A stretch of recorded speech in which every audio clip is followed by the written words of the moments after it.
Annyeonghaseyo, Yorobon! Obviamente eu não sou a Ana Park, mas palma não primos cânico. Eu e a Ana não nos divorciamos, ela simplesmente teve uma intercorrência no trabalho. É a palavra que ela usou. Acho que eu nunca falei essa palavra na minha vida, mas ela teve uma intercorrência. Então, vocês vão estar agora com o segundo melhor host do Pimi Papo. E a gente escolheu o tema desse mês, livros de autores amarelos. Não foi por causa do prêmio, foi uma feliz coincidência, que ela foi indicada, não, ganhou o prêmio, né? Ganhou o prêmio. 2 semanas depois que a gente fez o convite para vocês. E eu queria que... então, para esse tema, a gente chamou 2 especialistas no assunto. E eu queria que vocês se apresentassem agora. Por favor, Luiz. Faltou você se apresentar. Eu sou o Alex Dai, o segundo melhor host do Pimi Papo. Ok, olá, eu sou o Luiz Girão, tradutor e agente literário de literatura coreana no Brasil e atualmente professor visitante de literatura coreana na USP. E como você começou a sua carreira nesse mundo coreano? Um capixaba traduzindo livros coreanos. Capixaba, eu sou de Fortaleza, até hoje ele fala capixaba. Eu comecei lá em 2003 com música coreana. Traduzia letra de grupos como Dongbang Shinki, Super Junior. Você escrevia pro site Saranghayo também, né? Isso, eu trabalhei no Saranghayo de 2008, quando a gente fundou, a Natália Pac, eu, o Lucas Cato, Daniela Oliveira, todos os créditos. E eu saí em 2012, depois que o Psy estourou, porque eu vi que eu queria estudar literatura coreana da autora Suzy Lee, que eu sou especialista até hoje. Entendi. E, por favor, Paulina? Olá a todos. Eu não diria que eu sou uma especialista, o único especialista que temos hoje aqui é o Luiz Girão. Eu sou a Paulina, eu sou uma das sócias da Igor Livros. É uma livraria que está aqui no bairro do Bom Retiro. E o bairro do Bom Retiro tem uma diversidade cultural que é traduzida também na curadoria dos livros que a gente seleciona para a Igor. Dito isso, a gente acaba tendo muitos livros coreanos. Então, por muitos... A gente é conhecido como uma livraria coreana. Até porque a livraria foi fundada por mim, Paulina, e 2 amigas minhas, a Agatha e a Yara. E somos 3 pessoas cujos pais vieram da Coreia. E então tem essa conexão emotiva com a Coreia. Então a gente brinca que a livraria tem referências coreanas, mas ela não é uma livraria coreana. E você fala coreano? Eu falo coreano, a minha mãe nunca aprendeu português, então eu fui alfabetizada em coreano. Entendi. E mais tarde eu aprendi português. Se eu errar, é uma desculpa que eu uso pra todo mundo. Se eu errar, é porque português não é o meu primeiro idioma. Se você errar, o Luiz corrige. Que acho que ele é o que fala melhor coreano aqui na mesa, né? Acho que é ela. Ou que melhor escreve, pelo menos. E você se formou no quê? Eu me formei em Direito. Direito. E eu tenho um mestrado em Assuntos Internacionais na China. Então, eu acabo puxando muito o tema China para as conversas e também para a livraria. Entendi. E você chegou como na livraria Aigo? Como a gente chegou... Conversa de bar, assim, estavam bebendo. Cara, seria tão legal se tivesse uma livraria aqui no Bom Retiro. Foi bem isso, na verdade. Eu conto essa história e a Agatha fala que não é bem assim, mas é assim, né? Lembrança é o que a gente cria na nossa cabeça. Na minha cabeça é que durante a pandemia a gente acabou se afastando, né? Muitas coisas estavam acontecendo. Eu estava fazendo esse mestrado na China. E na volta das coisas no mundo, as pessoas se deslocando, eu estava em Nova York e a Agatha também estava postando nos stories que estava em Nova York. Aí eu mandei assim aquele comentário no Instagram: ai, que legal que você está aqui, eu também estou aqui. E ela falou: nossa, vai nessa livraria, chama You and Me, muito legal, você vai gostar. Eu fui lá, visitei, falei: nossa, que legal, só tem autores asiáticos, americanos.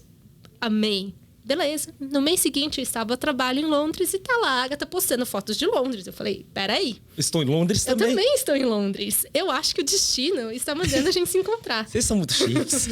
É muito inhão. É bem inhão mesmo. Aí a gente foi num bar coreano. A gente tava lá bebendo e a Agatha assim, então, eu tava pensando, a gente cresceu num bairro sem livraria, os livros foram muito importantes para nossa formação, não só acadêmica, mas como pessoa.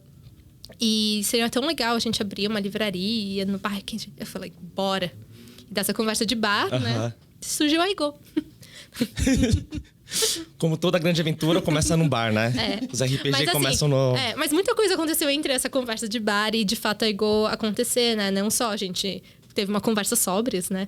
Mas a gente conversou com a Yara e a gente construiu, então, a ideia e o conceito do que a gente queria. A gente selecionou os livros, a gente chamou pessoas para nos ajudarem, porque a gente, as três, a gente não tem experiência no ramo literário. Então, a gente vem de outras áreas, de outra formação. Então, sem essas pessoas que nos apoiaram desde o começo, a Igor também não teria nascido. E vocês sempre leram desde criança, assim? Quando que a paixão de leitura chegou?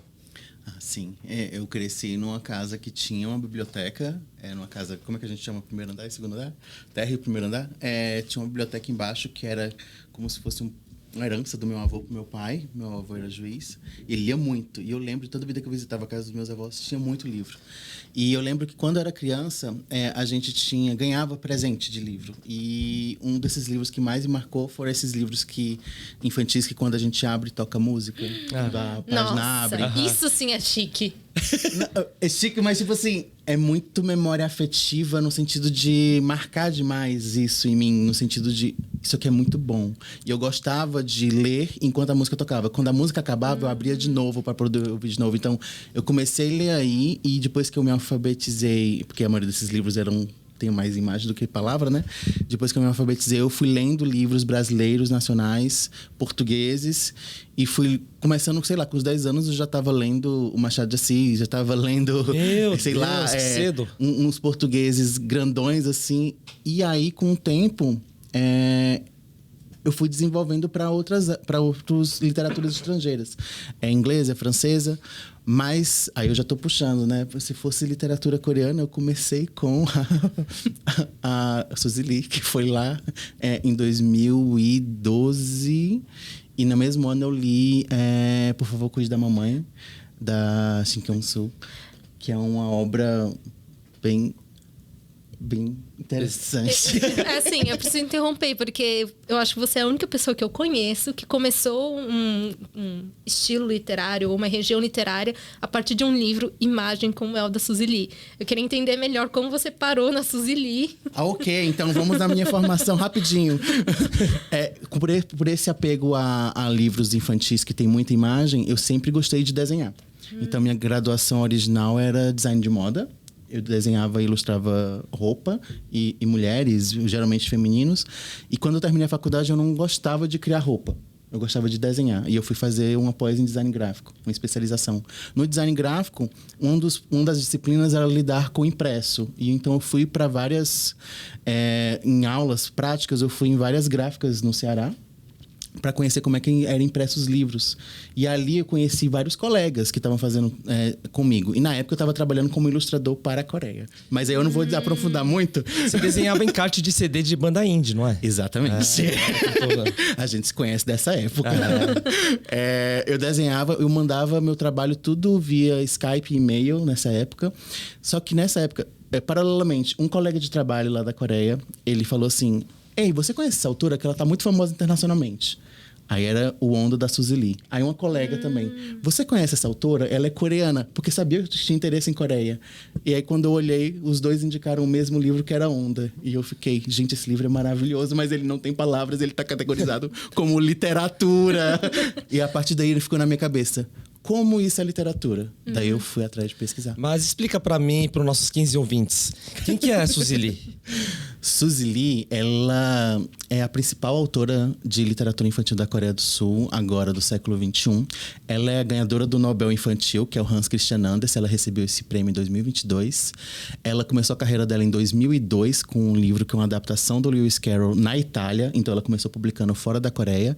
Ela é aclamada fora da Coreia e ela foi receber um reconhecimento da Coreia recentemente com o Hans Christian Andersen.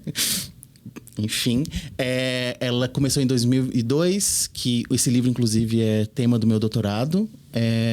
E essa autora, ela revolucionou internacionalmente a arte de fazer livros e imagens, que são esses livros que são narrados pela passagem de páginas sem palavras, né? Então, você lê o visual, o texto visual, e passa as páginas. Geralmente, o texto só está no título. Então, ela tem essa trilogia da margem, que a gente chama, porque ela não usa só a imagem para narrar, mas também o objeto livro.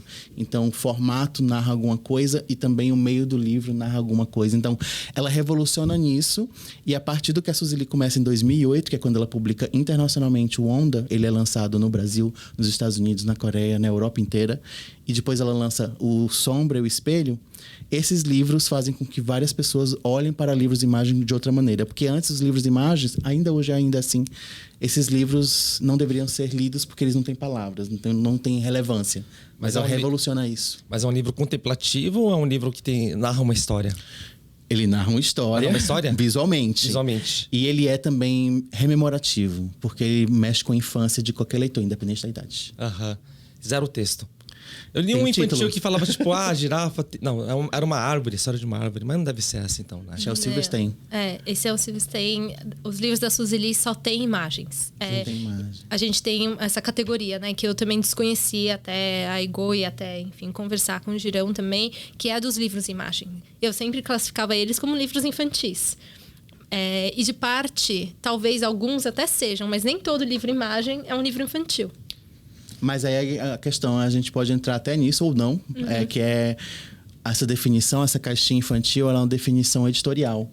Ela não é uma definição de autores. Os autores não criam simplesmente para crianças apenas, eles criam para a infância. E a infância está em qualquer leitor. Obrigada por dizer isso, porque eu sou uma grande consumidora de livros infantis. Na Coreia, inclusive, quando você entra na Kyobo, tem uma área ali que é de livros ilustrados para pessoas adultas. Já entendemos. Acho que entendi a mensagem. Tem esses livros na Igor? Tem. A gente tem todos os livros da Suzy Lee. E super recomendo. Eu acho que meu favorito era Onda, mas agora é Verão. Verão é maravilhoso. É interessante. Acabando aqui, acho que vou dar um pulo lá e comprar. Porque meu filho ainda não sabe ler. Então, tipo... Acho que será um jeito de introduzir ele numa narrativa diferente que ele está acostumado, né? Que geralmente é desenho dublado, essas coisas. Acho que vai ser interessante. Acho que é legal. Eu tenho gostado de ver as crianças se acostumarem com um livro como uma mídia. Acho que atualmente as crianças se acostumam já, assim... Chegam ao mundo muito acostumadas com mídias digitais. Sim. Então, diferente talvez da nossa infância, a gente tem que ser muito proativo em apresentar o livro também como uma mídia. E é muito interessante ver as crianças criando essa relação com o livro.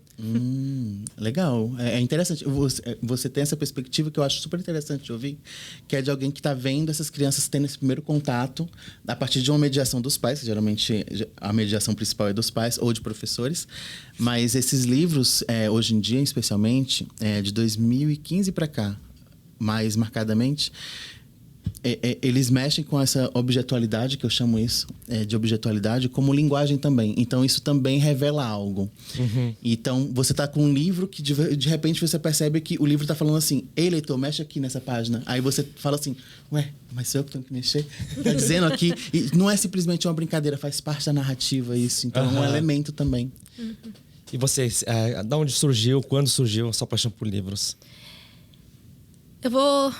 Eu não sei quando surgiu e como surgiu, nem nada, mas eu tenho muito gravado na memória o meu dinheiro contadinho para ir comprar livro na Saraiva do Center Norte.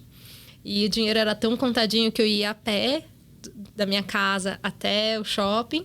Eu voltava a pé com um livro na mão. E aí, recentemente, eu fui ver quantos quilômetros é isso. Cara, eu até que andava bastante. Assim, sabe? Uma criança de, 10, 11 anos andava, atravessava o viaduto da Marginal pra ir lá comprar um livro. Acho que eu gostava bastante deles. Outra memória que é muito afetiva é o fato de ir até a cultura da Paulista. E eu acho que isso foi muito importante para todo mundo, né? E poder ter a experiência de sentar lá e ler o livro lá. Eu não tinha condições financeiras para comprar todos os livros que eu queria. Então, poder ir lá, folhear, anotar aonde eu parei e poder voltar depois e ler e não ser julgada por isso, não me sentir intimidada por fazer isso, foi muito importante para minha formação como leitora. Até porque, na época, assim, os livros que eu li eram, Diário da Princesa, Melancia, livros assim.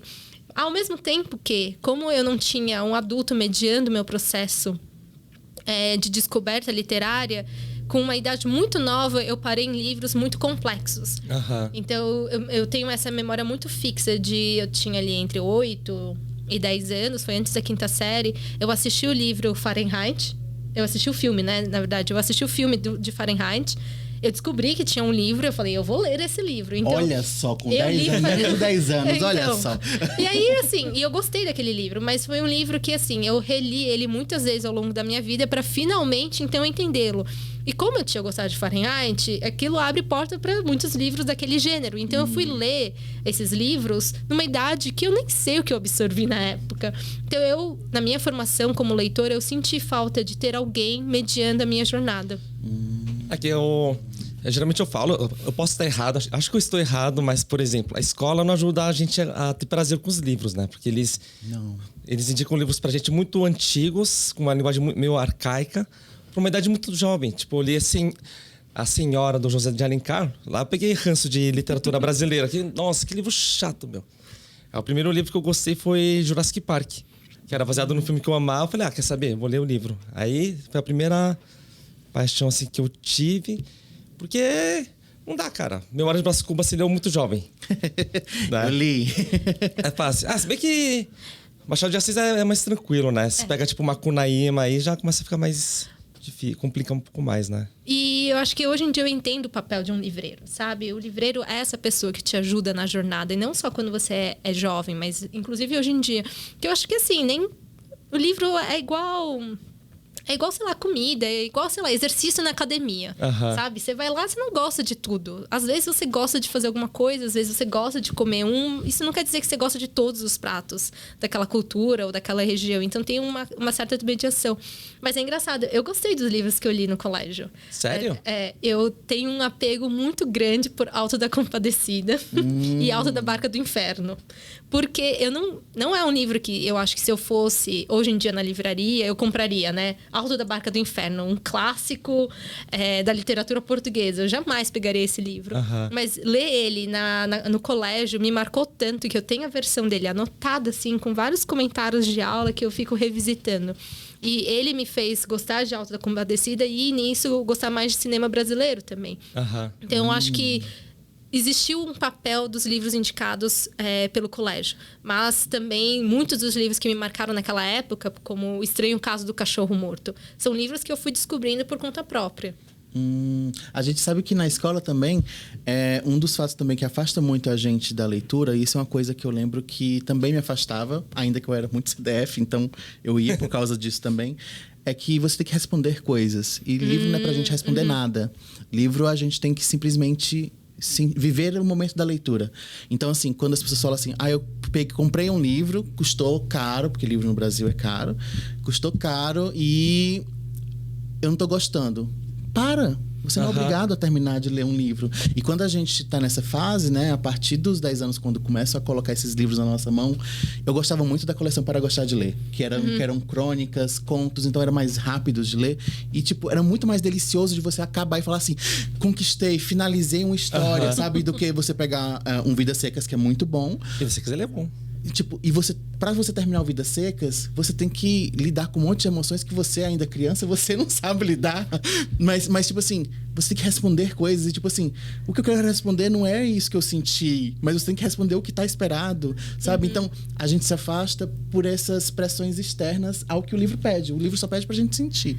Isso é interessante. Eu perdi muito o prazer de ler durante a faculdade. Tanto que...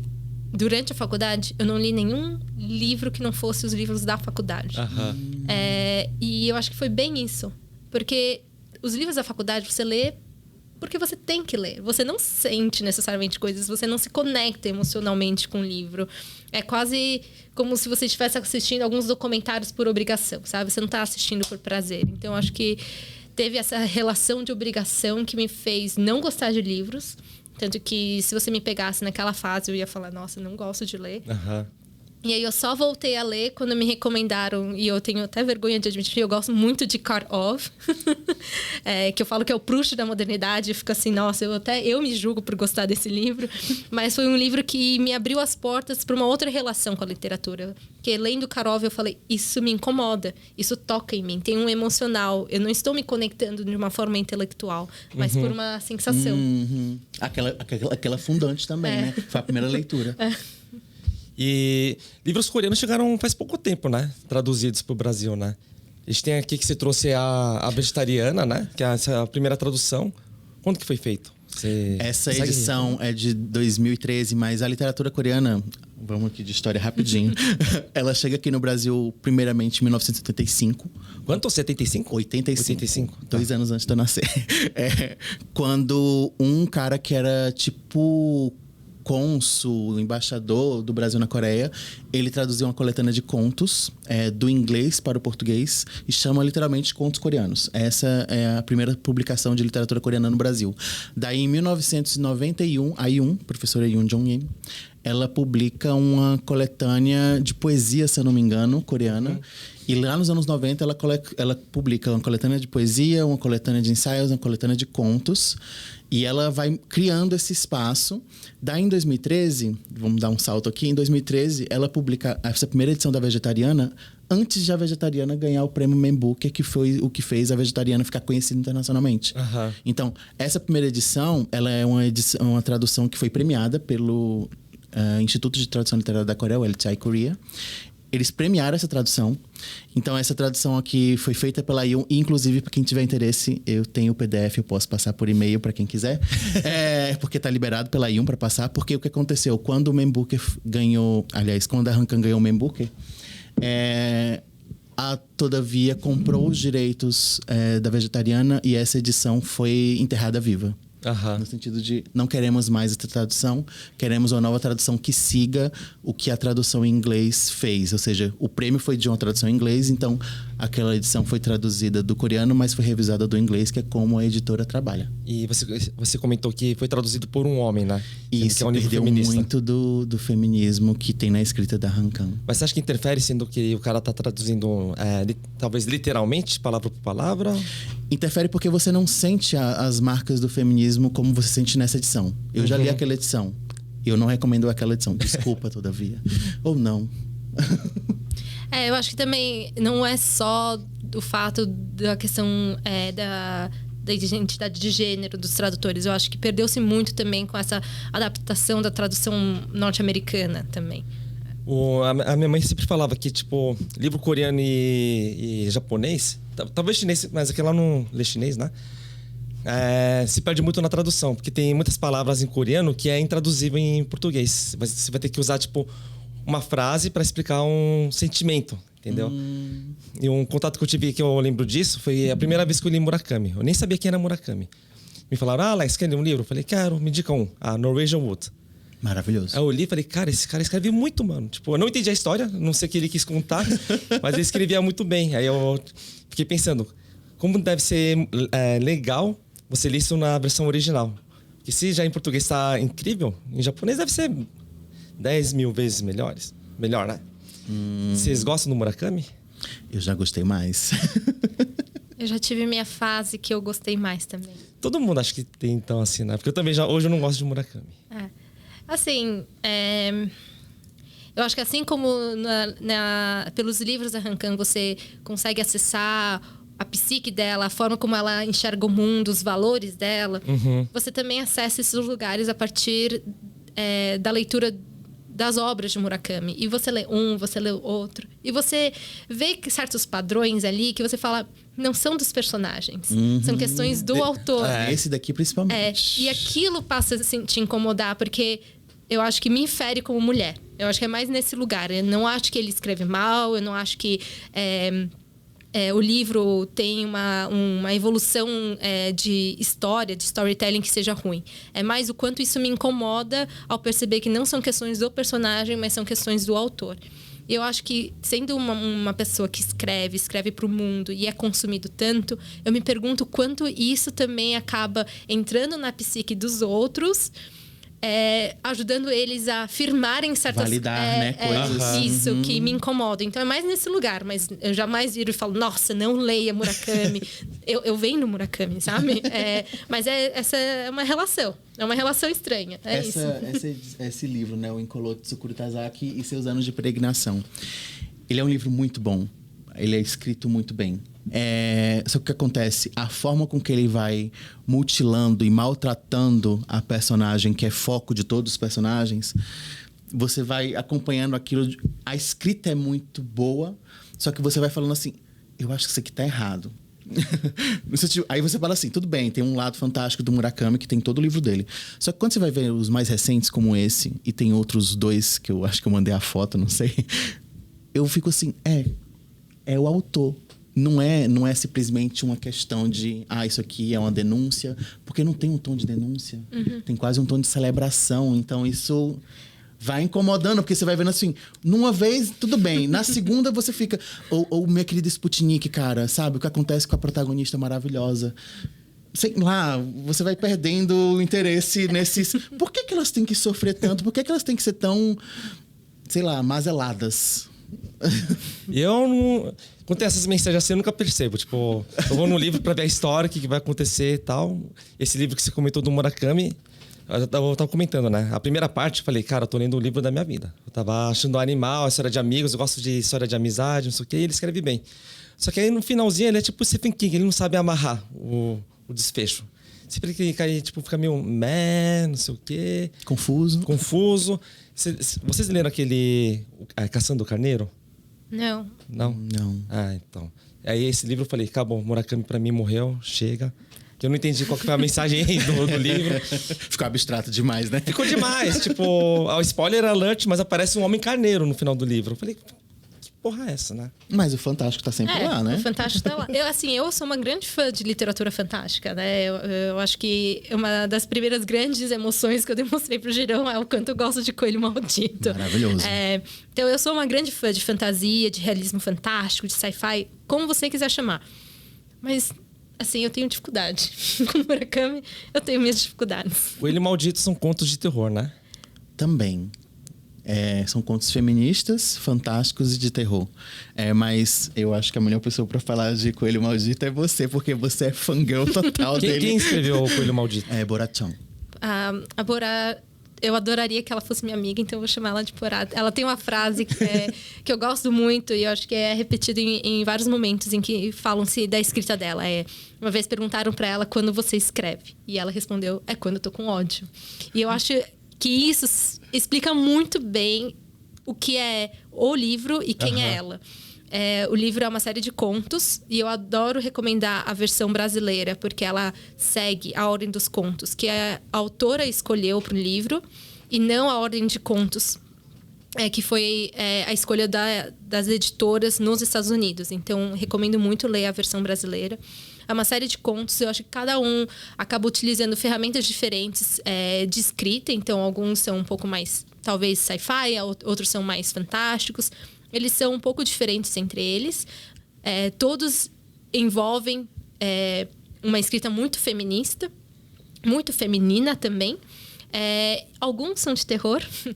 E eu falo que, assim, se você não gostou, vamos conversar. Porque provavelmente você não entendeu as coisas entre linhas e coisas que não foram ditas, mas que eu acho que a maioria das pessoas que tem uma vivência por esse mundo de um corpo feminino, elas entenderiam.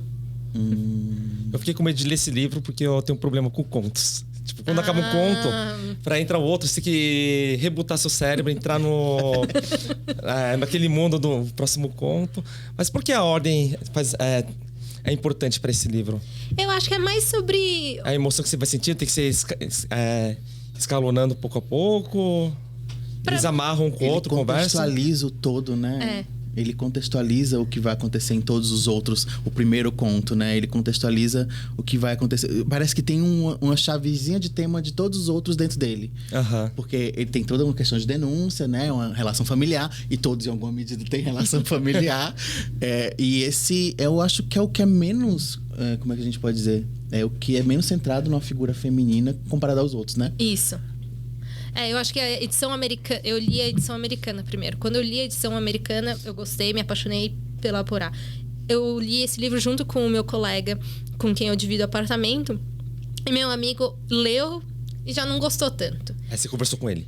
E eu acho que eu conversei com ele. A gente teve uma conversa séria, assim. Eu falando, a gente é amigo há muito tempo pra você não ter gostado desse livro. Mas, mais do que isso, eu acho que se ele tivesse lido a versão que foi publicada aqui no Brasil, com a ordem de contos que tem nela, ele teria absorvido o livro de outra forma. Então já vou sair com outro livro hoje da Aigo. Vou comprar o da Suzy Lee e agora o Coelho Maldito. Se você quiser, eu tenho uma série de livros de contos pra recomendar, porque esses são os meus favoritos. Aliás, eu trouxe um monte de livro aqui. Quem tá vendo no YouTube dá pra ver que te ilustrou bastante aqui. Ali é uma coletânea de contos, ó. Ali é uma coletânea de contos. A maioria eu comprei na Aigo e uma boa parte foi a Paulina que me indicou. Tipo, Confins de um Sonho foi você que me indicou, que é um mangá romance queer de duas minas que se conhecem pequenas durante a guerra do Japão, né? Japão, Segunda Guerra? Acho que é Segunda Guerra, né? E a história é contada de trás pra frente, que é bem legal. Começa pelo japonês? fim. Japonês. Interessante. Você não conhece? Eu falei, né? Eu falei no chat, gente, eu sou monotemático. Não, depois você leva, eu te presto, é muito bom. Você ia gostar. Você vai gostar desse. Eu acho que sim, porque eu vim defender literatura coreana queer. Esse é um livro que sempre que as pessoas perguntam, você tem alguma coisa mais queer? Eu falo, eu tenho um que recomendo muito, é Confins de um Sonho. Eu gosto muito dele porque, enfim, eu acho que as pessoas, elas ou acham que elas têm que ler livros sem imagens, né? Então, eu acho que esse livro quebra um pouco essa percepção, né? Porque tem muita gente que é contra quadrinhos e tal. Mas é uma HQ que eu gosto muito por ser uma HQ. Segundo, eu gosto muito dela porque ela é queer. E terceiro, porque conta a vida de duas senhoras na sua velhice. Então, não é assim um queer... que muitos dos queers que a gente tem hoje em dia publicados é mais jovem. É jovem. Como fala? Young adult? Jovem adulto. YA. Jovem adulto. E esse não. Esse, apesar de ser para esse público, conta a história de duas senhorinhas. Já começa no fim da vida delas. Aí vai retrocedendo, assim, ao longo dos anos. De uma relação que, tipo, é de amor... que envolve romance, né? Então, eu nem li, mas eu tô pensando assim, se começa por esse ponto da vida, é uma relação de amor muito grande, né? Sai da morte, né? Sai do momento da velhice, da morte. Então, ele amarra de uma forma diferente. Desencadeador. Mas as HQs orientais estão ganhando bastante atenção, né, ultimamente. Tem aquele A Esperança também, que... Qual é o nome da autora mesmo?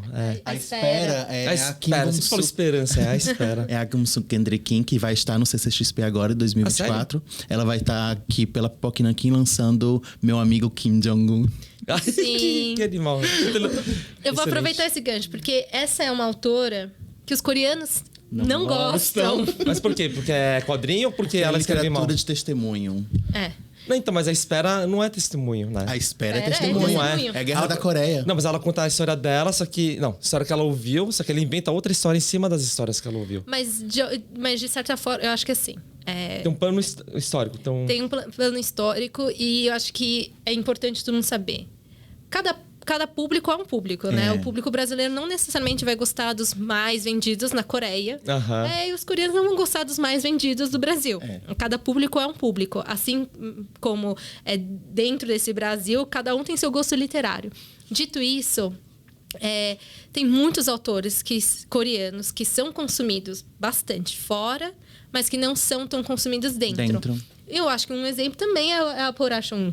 Tipo, Coelho Maldito está entre os mais vendidos? Está, mas não está entre os top mais vendidos da Coreia. Quando fora da Coreia, a Porá tem muito mais destaque do que ela tem dentro. Assim como, qual foi outro livro que você estava falando que ganhou? Suzy Lee. Suzy Lee é um outro exemplo de quem ganhou um destaque internacional. Mas na Coreia, assim, porque... Cada público é o seu público. Hoje em dia ela tem esse posicionamento por causa do prêmio. Então hoje em dia ela tá muito reconhecida na Coreia. Hoje em dia ela quase não sai, inclusive. No sentido de sair para fazer o que ela fazia antes, né? Que é várias turnês de livros. E hoje em dia ela tá muito centrada lá. Por exemplo... uma autora, eu não trouxe nada de infantil aqui, né? Que péssima representação eu sou.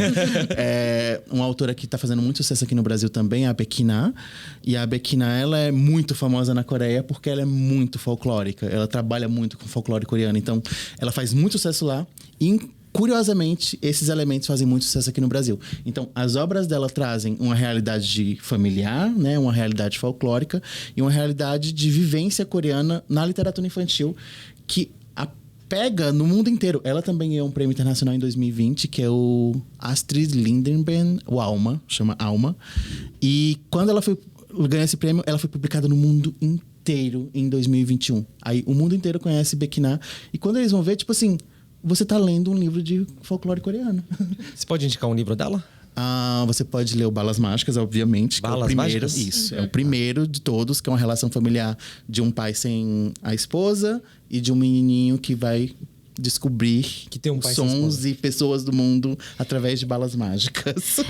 Balas Só- mágicas? Não, ou só eu ia aproveitar um adendo. Tem muita gente que chega lá na livraria e fala balas mágicas, mas balas mágicas são balas, tá? Não é tipo, a gente não tá falando dessas magias. Tipo, ervas do Senhor dos Não, Anéis. a gente eles tá fumam. falando de magias infantis, talvez. Isso, do universo fantasia, gente, fantasia. fantasia infantil, tá? A gente tem que. Muita gente pergunta isso, né? Eu acho que a palavra balas e magia, elas não combinam tão bem no português. A palavra em coreano é al-satan. É quebra-queixo. É a bala quebra-queixo, que a gente bota na boca e não consegue mastigar. A Aquelas gente tem que- balonas grandes. Isso, que tem gostos de nozes e que você tem que ficar na língua até ela dissolver. Aquele que cola na parede no vestibular?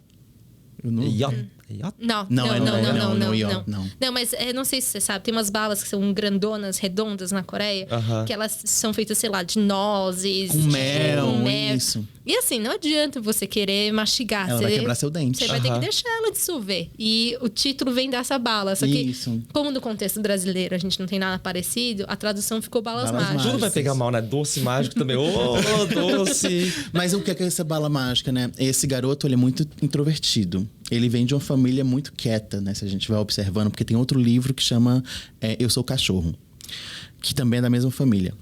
Só que no Balas Mágicas, a gente conhece o Dom Dom. E vê como ele é isolado. O melhor amigo dele é o cachorro dele.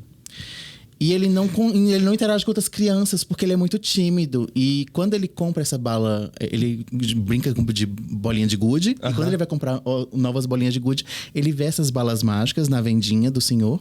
Aham. E quando ele bota uma na boca, ele começa a ouvir o sofá. Mas é só até aí que eu conto. Ele começa a ouvir o sofá e o sofá fala... Dom, tira o controle remoto que tá preso aqui do meu lado, que tá me incomodando. Ele, o sofá tá falando. Aí, Vira Dr. Dolittle e fala do pro nada. seu pai parar de peidar em mim, que o fede sofá tá muito. falando. Então, a partir disso, ele vai chupando outras balas e ouvindo outros sons. Mano, é droga, certeza. É magia infantil. É, magia infantil. Mas você contou metade do livro ou você contou... Não, essa é a Não, introdução, Só é a como- introdução. Porque eu tava comentando com ele, o Luiz, ele traduziu esse livro aqui, o Contrapeso. Sempre chama o livro de Juná, mas depois eu lembro. Não, Juná é o cara e Contrapeso é o livro. A pessoa, que a gente não sabe se A é homem gente ou mulher. Aí atrás tem o resumo do livro, né? Que é o livro inteiro. Ele conta o plot principal, o Não. grande twist do final. Tá aqui no resumo. Eu ainda não tinha lido o texto de trás. Mas assim, eu não me importo com spoilers. Eu estou esperando esse livro há muito tempo. Eu gosto de sci-fi. Obviamente, eu não poderia deixar de ler um sci-fi que critica a contemporaneidade coreana. Eu fiquei muito feliz que foi você que está traduzindo esse livro, porque eu estava na minha lista de compra para comprar ele em coreano. Aí eu vi que você ia traduzir, eu falei, não vou nem comprar, e eu tenho certeza que essa tradução vai ser boa. Porque a gente tem muita tradução de livros que são traduzidos do inglês, né? Então Isso, tradução indireta, isso. acaba se perdendo coisas, mas esse foi traduzido direto do coreano. É que nem eu trabalhei com legenda durante um tempo e a gente traduzia em cima do inglês. Mano, perde muita coisa. Aí eu não falo fluente coreano, mas você saca algumas coisas. Tipo, você vê e fala, não, mano, tá errada essa tradução. Nossa, falando de tradução em filme, isso já aconteceu há algum tempo atrás, né? Netflix tinha aquela série Chef's Table e teve aquele episódio da monja Sim. coreana. Aham. Aí eu tenho certeza que, eu não sei se eles arrumaram, mas na época, assim que saiu o episódio, eles traduziram cabbage, né? Eles provavelmente traduziram Repolho. do cabbage. Então eles traduziram como repolho. Aham.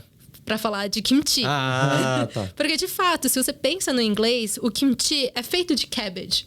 Mas o cabbage pode ser repolho A selga. ou a selga. É. E a gente faz kimchi de muitas coisas, né? A gente faz kimchi de pepino, mas de repolho a gente nunca faz. Então tava lá escrito assim, feito de repolho. Eu falei, gente, traduziram do inglês, com certeza. Muita gente sabe, assim, eu assisto K-drama dublado. Porque, tipo, eu gosto de ver. Aqui tem muito K-drama ruim, né? Que eu não quero parar pra assistir. Então, enquanto eu lavo louça, não sei o que, eu deixo passando no fundo dublado. Tem a dublagem hoje, eles estão adaptando o Hyun e Oppa. Eles falam Hyun e Oppa Que bom. pras que pessoas. legal. E a legenda não, a legenda ainda traduz como irmão ou nome da pessoa. Que irmão fica meio estranho. Tem uma dublagem que a personagem fala: filho, relaxa, seu pai só me chifrou. E aí dublado ficou: seu pai enfiou os pitos nas cadelas. Falei, cara, de onde que saiu essa tradução? Os caras estão pegando uma liberdade pra fazer piada na dublagem. Eu acho isso bem interessante, veja. Meteu os pintos na cadela pra... Me traiu? Não, mas veja, vai que o tradutor ele era muito regionalista, né? Eu acho super interessante. Lá na USP a gente realiza anualmente workshops de tradução literária. A gente reúne um grupo de, sei lá, de 10 alunas do curso de coreano que estão já com um nível de coreano mais avançado para traduzir obras, geralmente contos, uma parte de romance. E uma das coisas que a gente incentiva é, primeiro, leia em português, obras de literatura portuguesa e brasileira, tipo, leia em português, tenha um bom português. E quando você for pro coreano, pense, você está adaptando para o leitor brasileiro. Existem coisas que você pode criar, porque afinal a língua brasileira ela permite criações que nem a coreana. Uhum. Então, aquilo que a gente consegue ajustar para ficar criativo, ok. Agora, quando foge demais, eu também já não curto. Essa questão de manter oppa e hyun, eu acho super interessante, porque é uma coisa que eu mantenho nas minhas traduções. Porque são palavras que entraram na linguagem universal. O mundo inteiro conhece essas palavras por causa da Hallyu. Então, é uma coisa que eu acho interessante de manter, tanto na dublagem quanto na legenda. Pena que na legenda não aparece. Sim, mas eu também acho interessante manter, porque, primeiro, é algo que é entendido pelo público, e segundo, porque é muito diferente quando um coreano chama alguém de Oppa Hyun e quando esse coreano usa o nome da pessoa. Isso. Então, eu acho que não traduzir traz muitos mais elementos do que traduzir. E mesmo se for o primeiro contato da pessoa com a cultura coreana, ao longo do filme ou do K-drama, ele vai entender o significado. Vai pegar. Porque é pronome de tratamento. Mesmo se não pegar, ele corre atrás. É legal quando não é mastigado, às vezes, né? Sim. Tipo, o final do filme do Batman. Eu tenho uma coisa...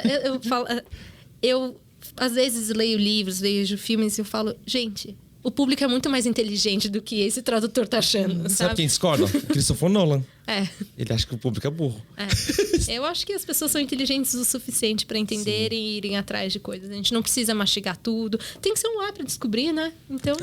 Teve um trabalho, desculpa se eu vou entrar nisso, mas esse trabalho aqui, como Tigres na Neve, eu tinha lido Beast of a Little Land em 2021, quando ela lançou, lá em dezembro de 2021. Eu tinha lido, foi minha leitura de final de ano de 2021. Em 2022, a editora Melhoramentos entrou em contato comigo falando assim: você tem interesse em fazer uma revisão desse romance? Eu, gente, como foi que chegou meu nome com vocês? Você já tinha lido? Eu já tinha lido em inglês. E chegou pra mim... E eu amava, e tipo, já tinha mandado umas mensagens pra autora antes da gente ficar amigo. Falando assim, nossa, eu amei seu livro por causa disso. E aí eles falaram assim, a gente queria notas apresentando elementos da cultura coreana que você acha interessante, nossas explicativas. Porque assim, ela escreve já explicando os elementos, né? Mas ainda assim tem coisas que podem enriquecer a leitura do leitor sobre a história da Coreia. Então foi o meu trabalho. Então eu acho que eu tenho quantas notas aqui? 52 notas. Pera, tem notas? Eu não lembro. Tem. São 52 notas que eu fiz lendo o livro e revisando, mas tipo assim, isso aqui é muito interessante de explicar o contexto para um leitor. Por exemplo, eles inclusive colocaram, né, como essa palavrinha que introduz o livro, que eu expliquei para eles falando assim, vocês sabiam que Era Uma Vez na Coreia é quando os tigres fumavam cachimbo? Aí eles colocaram no livro. Não tinha no livro. Então, isso aqui é uma das notas explicativas, eu não sabe? sabia dessa, aprendi agora. Não, eu acho que uma coisa é notas explicativas, outra coisa é digerir tudo, assim, no texto principal, sabe? Mas, assim, por exemplo, tem traduções que eu sou muito contra. Tem um livro que não tá aqui, mas traduziram mandu, né? Para pastel? Para gyoza. Aí... Entendeu?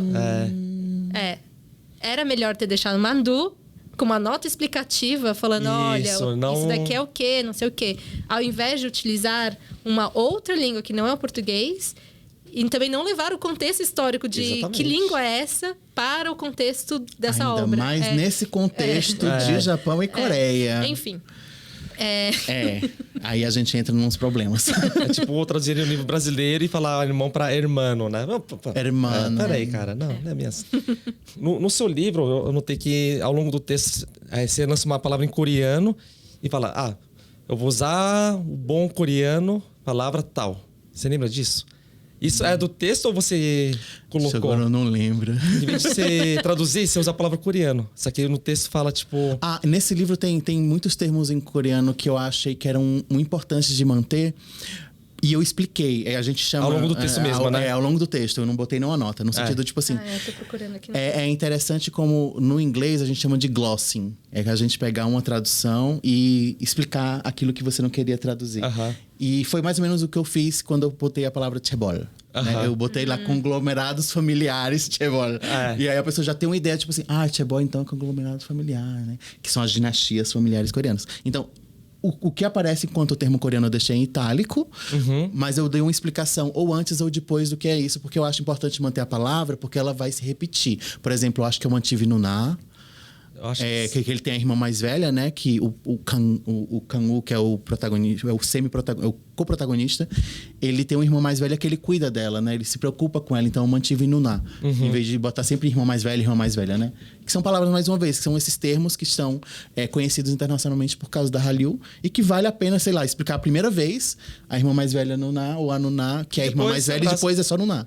É tipo, eu tô assistindo o Casamento às Cegas Habib. Eles falam toda hora Savá. Eu já sabia que Savá é tudo bem. Tipo, não precisa não traduzir. Da legenda tá como Savá, dublado tá como Savá. Então vou ter que manter assim mesmo. Chaebol já é mais difícil. É bom se explicar, porque não dá pra você entender logo de... Porque esse livro é uma crítica da cultura chaebol, né? Basicamente. Mas eu acho importante manter, assim, né? Ninguém se importa com a minha opinião, mas eu acho importante. Estamos conversando, então sim, nos importamos.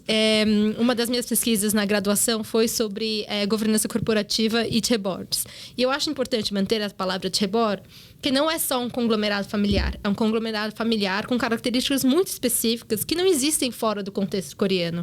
Então, dado todas essas peculiaridades, não dá para você simplesmente falar conglomerado familiar. Nem todo conglomerado familiar vai ser um chaebol. Então, por isso eu também acho importante manter nesse sentido. E voltando pro Tigres na Neve, todo mundo compara com Pachinko, né? Todo mundo compara, Não sei por quê, é por causa do momento histórico? Porque eles estão passando na mesma época, né? Eles fazem o mesmo recorte histórico, sendo que eu acho que o Pachinko, ele é o século inteiro. E aqui ele vai até os anos 60. E Pachinko se passa no Japão e esse passa na Coreia. O Pachinko se passa em 3 lugares, né? O Pachinko passa na Coreia, Japão e Estados Unidos. Nossa. O drama, inclusive, é maravilhoso, gente. A adaptação do drama. E esse daqui, ele é... Como é que a gente pode dizer? Ele é de 1917, eu acho que até 1967.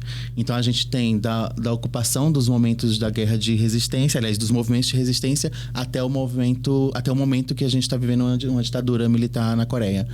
Após a separação das Coreias, né?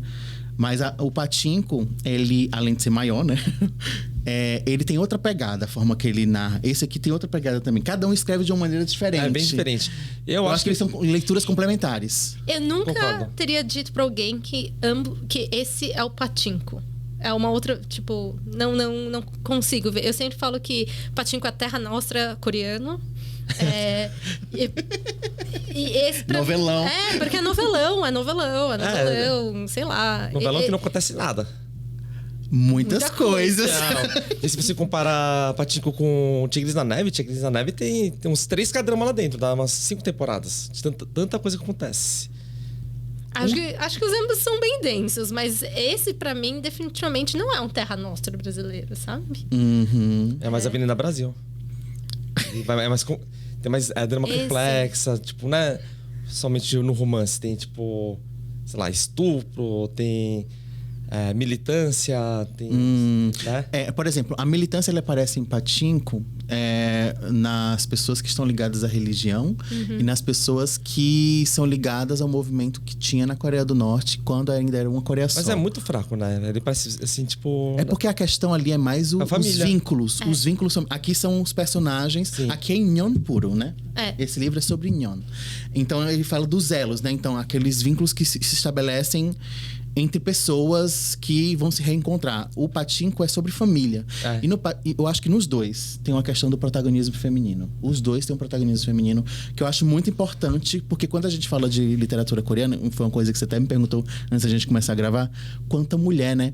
Quando a gente vai falar de literatura coreana, historicamente, a gente tem um monte de homem até mais ou menos os anos 60, e a partir dos anos 60 pra frente, é um monte de mulher que assume, ainda bem.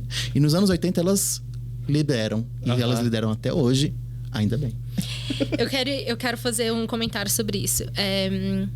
Até antes da Bienal de Livro, óbvio que eu estava muito feliz olhando as prateleiras da Igo com um monte de escritora coreana, todas mulheres. Todas mulheres. E nunca passou pela minha cabeça que são todas mulheres. Eu sabia que são todas mulheres, mas eu nunca parei para pensar por que são todas mulheres. Aí aconteceu a Bienal, eu conversei com a autora de Bem-vindos à Livraria Hanamdong.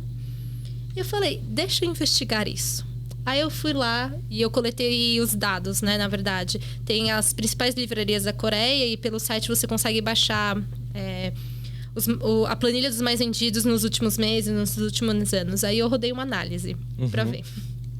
E de fato, entre os mais vendidos, 90% é de autoras mulheres. O que não quer dizer que não existam homens publicando. Isso, existem. Mas existem. Mas a maioria dos livros que são muito... Não é que é pouquinho, né? Não é 55, 60. É tipo 90% dos livros que estão sendo consumidos na Coreia foram escritos por mulheres. E mais do que isso, eu fui ver no ILT, né? Que é o Instituto Literário de Tradução Coreano. É o LTI coreano. E eu fui também atrás dos dados para ver que livros estão sendo publicados... Por homens. Fora da Coreia. Fora. Quais livros coreanos estão sendo traduzidos para fora? E ali também, surpreendentemente, eu acho que 75%, 78% são mulheres. A literatura coreana que a gente está consumindo é uma literatura coreana feminina. Eu acho muito importante pontuar isso. Tava falando com o Luiz antes da gente gravar, né? Que tava separando os livros para compor o cenário e tal. Eu falei, deixa eu pesquisar brevemente. Não, deixa eu anotar os nomes dos autores para poder lançar, para não esquecer, né? Eu acabei esquecendo, que nem liguei aqui. Enfim. Aí eu tô aqui e falei, caramba, é tudo mulher. Acho que todos os livros orientais, tanto japonês como... japonês não, vai. Coreanos, todos, 100% foram mulheres que escreveram. Esse aqui, 7 Anos de Escuridão. Sim. Mulher. O personagem principal é homem, só que foi escrito por uma mulher. O Bom Filho... Também. É a mesma autora. Sim, é a mesma autora. Eu acho muito interessante isso. E uma coisa que acho que é válido comentar, eu acho que tanto no Brasil quanto na Coreia, a grande parte do público que é leitor é formado por mulheres. Mas eu acho que mais do que isso, na Coreia é um elemento muito interessante. Porque apesar dos dois públicos serem muito parecidos nessa questão, aqui no Brasil, a maioria dos livros que a gente encontra foram escritos por homens. A grande maioria dos mais vendidos são homens. Então, os premiados são homens. Então, basicamente, é muito interessante. Eu até cheguei a esboçar um artigo que chama Onde estão os homens na literatura coreana? É uma pergunta muito latente. É uma pergunta muito latente. Onde estão? Onde estão? E é muito doido a gente pensar... que aqui no Brasil a gente fica assim, onde estão as mulheres? E lá na Coreia você tem que chegar na livraria e falar, onde estão os homens? E assim, só complementando, o que não quer dizer que a Coreia por muito tempo só premiou homens. A Coreia por muito tempo premiou homens, as mulheres não tinham espaço para divulgar, elas não eram aceitas. E é uma grande reviravolta que a gente vê ali, que começa ali, o quê? Na década de 80? 80 para 90. 80 para 90, com as mulheres começando a ser publicadas. E finalmente, nos anos 2000, elas realmente tomando... Imperam elas. Eu acho isso muito bonito, eu só queria falar. A gente chama na Coreia Mundan, né? Que é o sistema literário coreano. Que, na verdade, Mundan é uma ideia, tipo assim, os reis, né? E é de Munha, né? De literatura. E esse Dan de reino da literatura.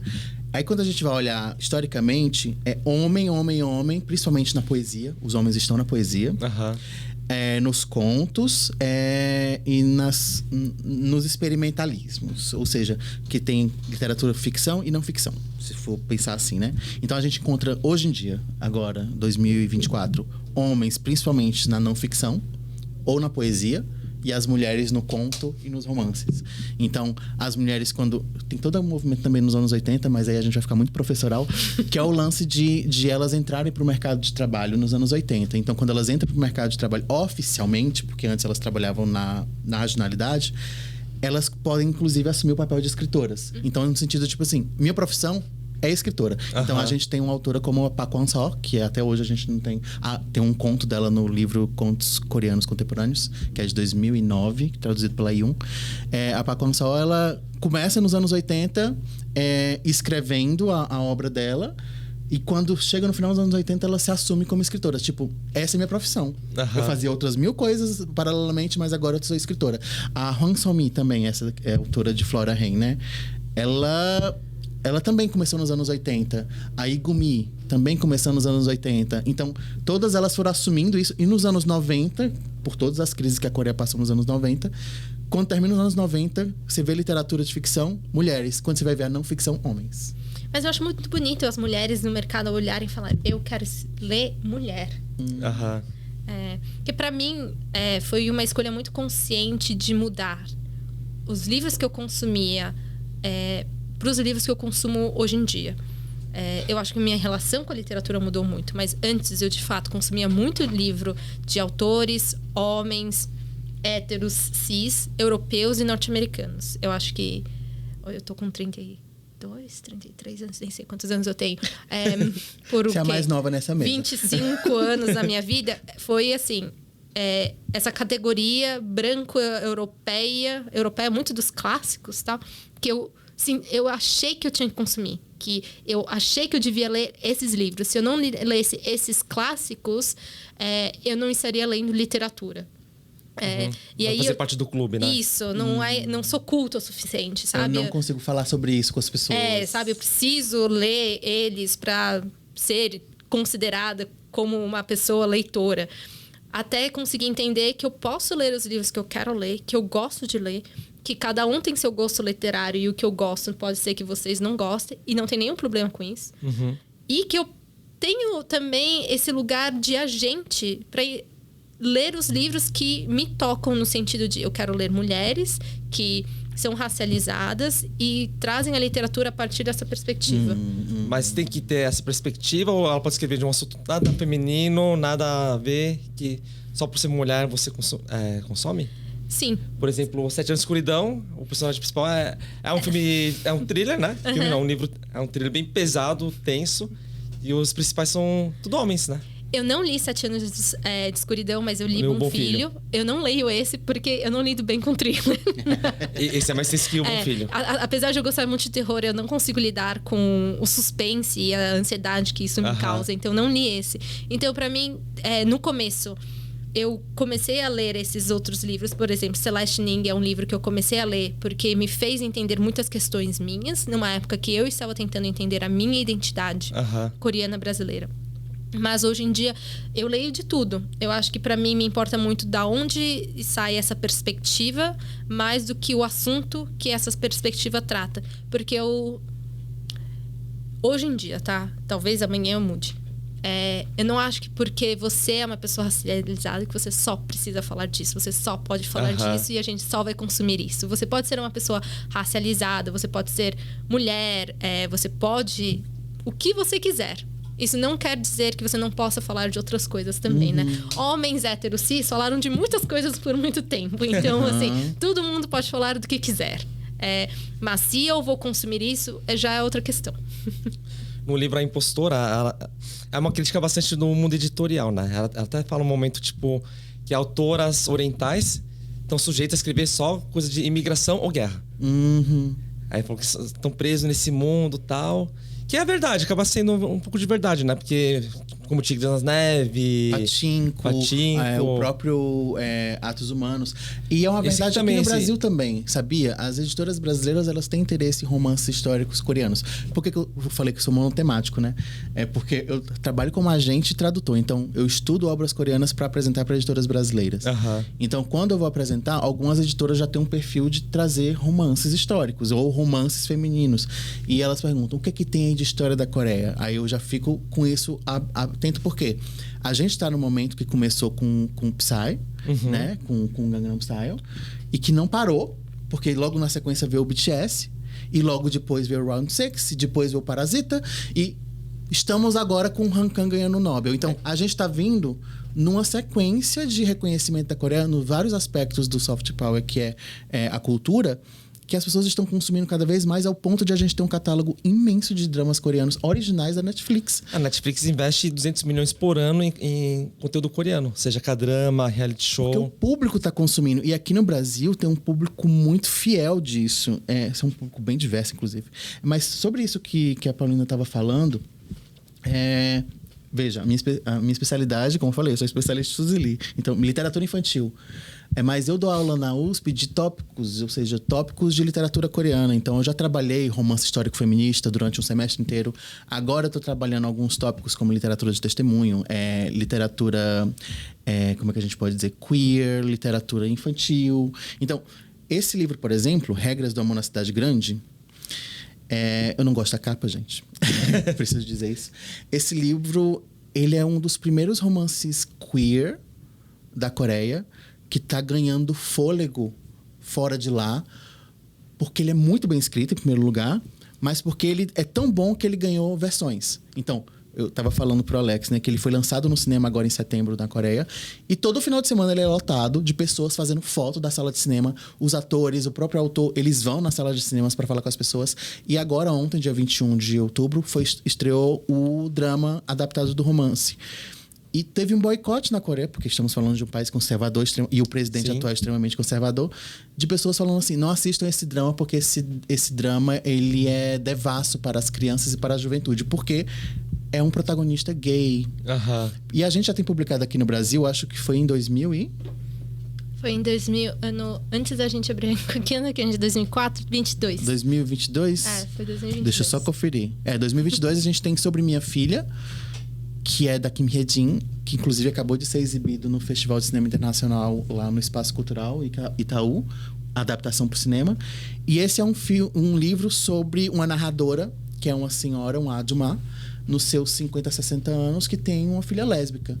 E ela é uma mulher viúva. Então, ela tem que lidar com essa filha, que é uma universitária, uma estudiosa, que não está seguindo o padrão que se espera da mulher. O que é que se espera da mulher coreana? Que ela seja boa filha, boa esposa e boa mãe. Sim. Essas são as únicas 3 funções que a mulher coreana no neoconfucionismo pede, né? E aí você olha para isso e a gente vê essa narradora em conflito, no sentido tipo assim, eu quero que minha filha siga isso, mas ela não segue porque ela é lésbica, então ela tá traindo muita coisa, mas ao mesmo tempo ela, enquanto mulher, ela vê, olha o quanto isso sacrificou da minha vida. Eu estou chegando na minha velhice, eu estou cuidando, ela cuida de pessoas idosas, e ela percebe que, tipo assim, olha como eu sou sozinha nessas escolhas que me trouxeram até aqui. Olha como isso não foi bom pra mim. Então, a gente vê, na perspectiva dela, isso. E aqui a gente vê, por outra perspectiva, que esse protagonista, né, o Young, ele fala da melhor amiga, que é super... Nossa, vamos nos divertir na juventude, que é o que vira o filme. E a partir do segundo conto, que é o segundo capítulo, é a vida dele com relações com outros homens e com relação com a mãe dele. E a mãe dele é muito religiosa. Ela quer converter ele em hétero. Isso é uma realidade na Coreia. Sim. Muitos caras gays na Coreia não assumem por causa das famílias. Porque podem se manchar na empresa. Aqui no Brasil, a gente tem um pouco mais de liberdade, mas eu acho que tem algumas similaridades nesse sentido, assim. Eu sou especialista em literatura infantil, mas isso aqui é humano. Isso aqui é vivência, isso aqui é experiência de vida que traz um diferencial. Não falar assim, nossa, não tem só essa vivência aqui do romance histórico, tem uma referência de agora, de como é que a coisa acontece, que não tá no drama da Netflix, mas que a gente encontra num livro desse. Eu só queria comentar sobre minha filha, porque, obviamente, eu quis dar uma cópia para minha mãe. A minha mãe não lê em português, eu dei uma cópia para ela em coreano. Para mim, porque assim, eu queria que minha mãe se chocasse, né, com a vivência queer. Esse livro tocou muito a minha mãe, porque fala sobre uma personagem que está encarando sua velhice e como ela está envelhecendo e se aproximando da morte. E aquilo tocou muito a minha mãe. E eu nunca achei que ela ia gostar desse livro por causa disso. E a gente, assim, ao falar dele, a questão queer nem apareceu.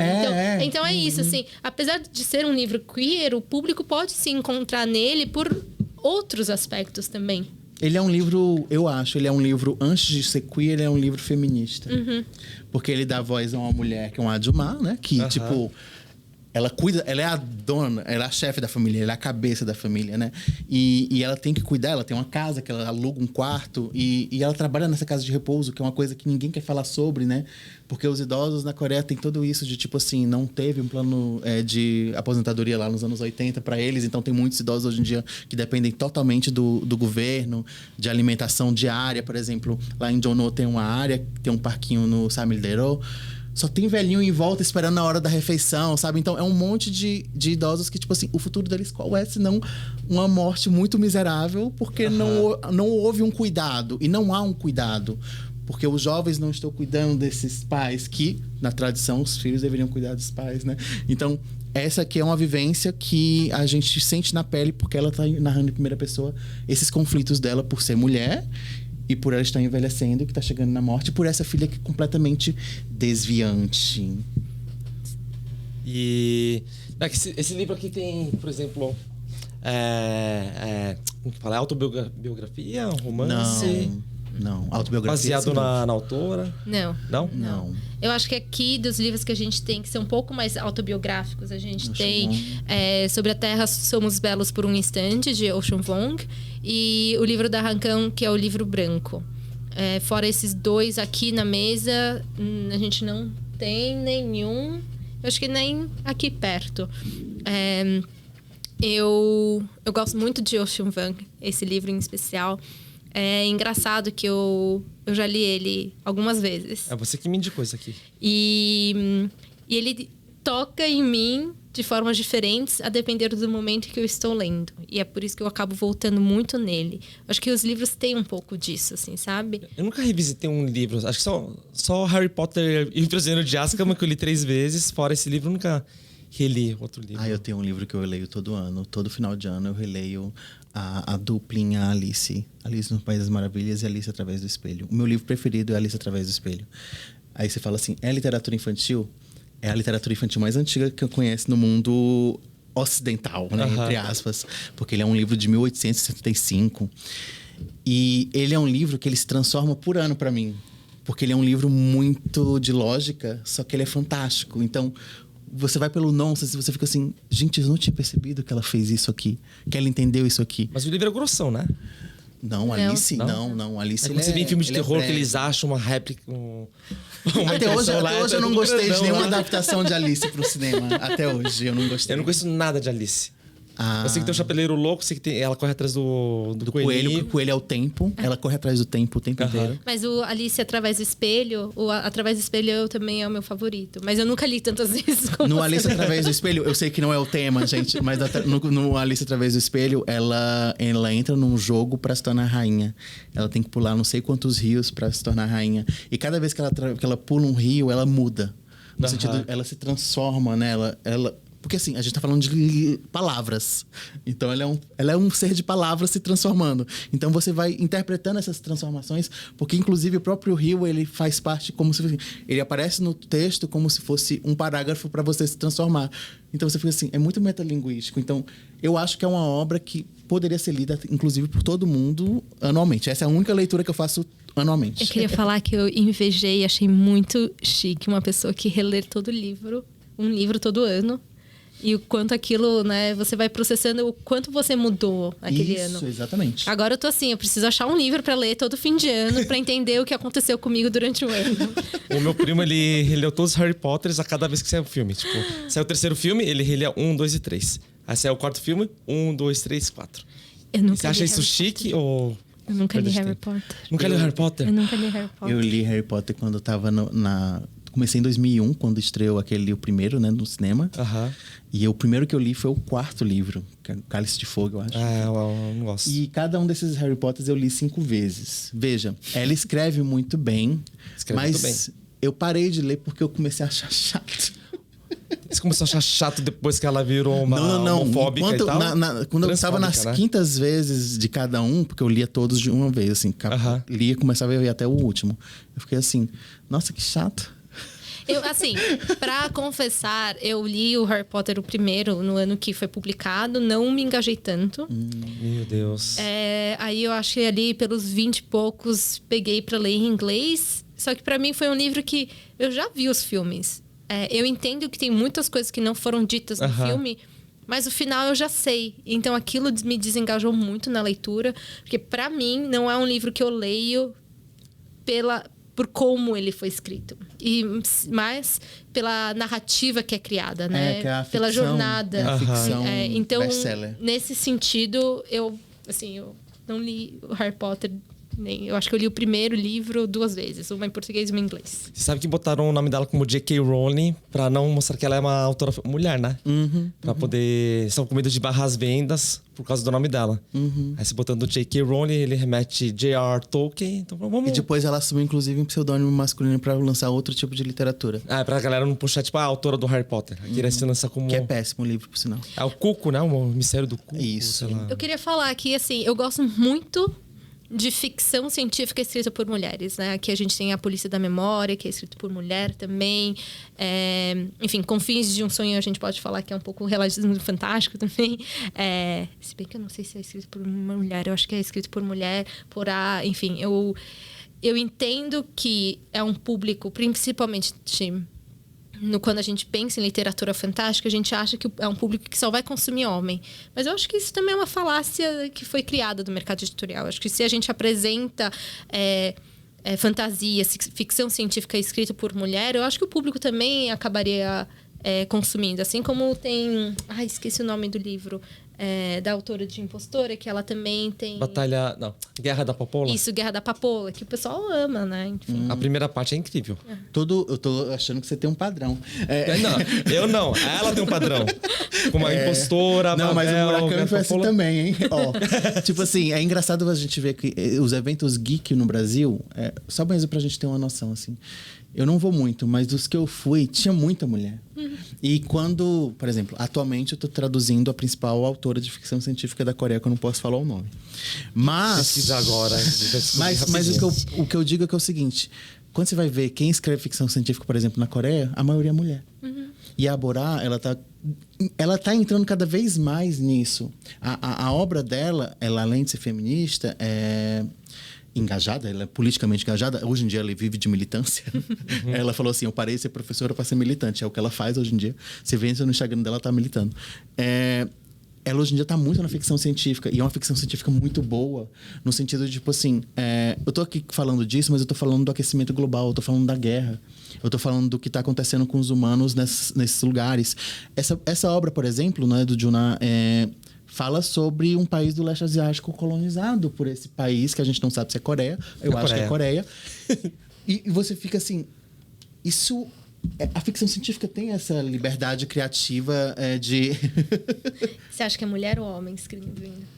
Eu acho que é homem. Eu amo ver as fotinhos que é um coelho. Quando você também. pensa no coelho, ele tá ligado à lua, que tem a ver com fertilidade coreana. Enfim, mas eu acho que a ficção científica, ela, desde o começo, quando ela é criada, né? E na Coreia ela é muito forte desde os anos 40, ela é esse lugar para denunciar coisas que ninguém mais tá falando em outro lugar. Ou quando tá falando, tá muito por baixo, tá muito na entrelinha. E a ficção científica tá assim, ó. É isso aqui, ó. É isso aqui que eu quero falar. É isso aqui que tá acontecendo. E os personagens estão sofrendo. Você, leitor, também tá sofrendo. Só que você ainda não tá percebendo.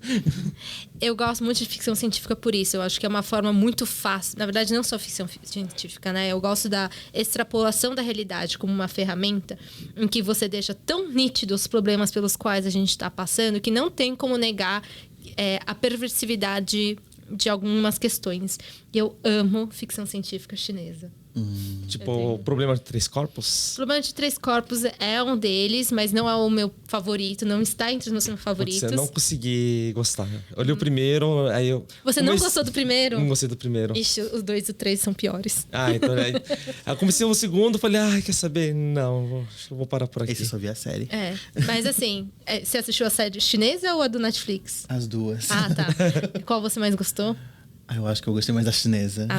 Obrigada. Eu gosto, assim, eu não gosto tanto do Problema dos Três Corpos, mas eu gosto muito do Ken Liu, que fez a tradução do Problema dos Três Corpos para o inglês E a partir disso, da tradução em inglês, Problema dos Três Corpos ganhou ali mais espaço. Eu acho que isso é um movimento estratégico que muitas editoras viram, né?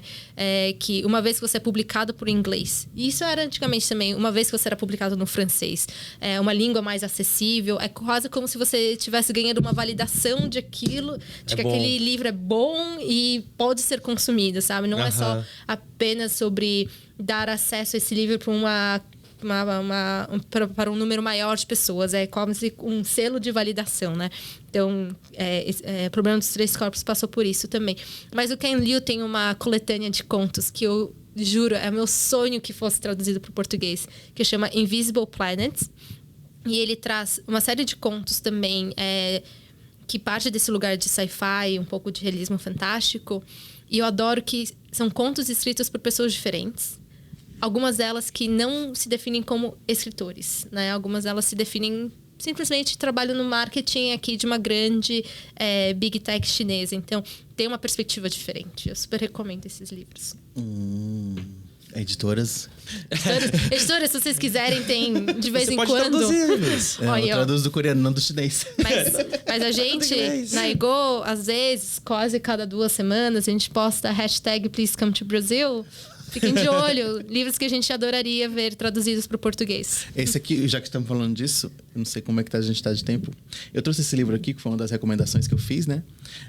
Paint. É uma abreviação da palavra parent, no sentido de... Parent interview. Você faz... É uma ficção científica para jovens, para YA, né? Para Young Adult.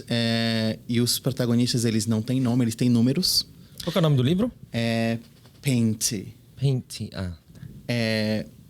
Eu quero muito que esse livro venha para o Brasil. Please come to Brazil. O que acontece aqui?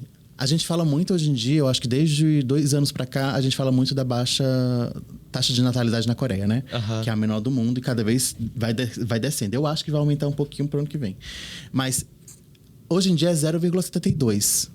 Então, é a menor taxa do mundo de natalidade. Então, a Coreia está se tornando um país velho. 0,72 significa o quê? 0,72 da população mundial? Ou o que é 0,72? 0,72 é quanto se nasce no país naquele ano. Tipo, existe um número de quantas pessoas nascem comparado à quantidade de casais. Tipo, tem casais e espera... Inclusive, né, a Coreia, quando incentiva porque você tenha filho, você primeiro tem que estar casado. Então, tem todo esse lance de a pesquisa fazer levantamento de casais e quantos filhos é esperado que esse casal tenha.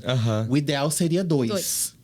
E ideal a Coreia... depender do país, né? Porque tem país que está tentando abaixar a taxa de natalidade e países que estão tentando aumentar a taxa de natalidade.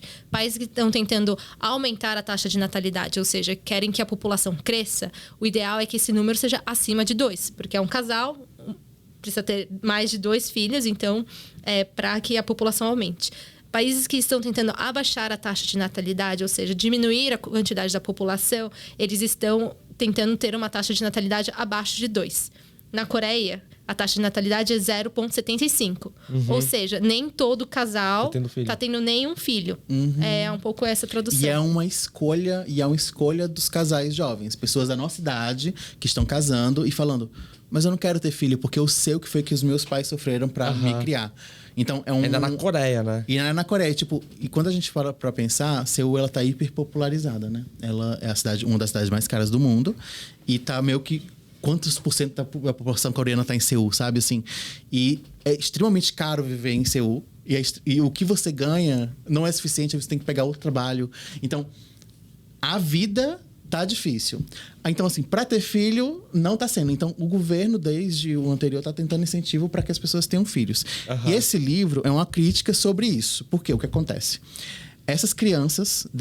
isso aqui é como se fosse uma prisão, que é um orfanato. Eu chamo de uma grande prisão de órfãos.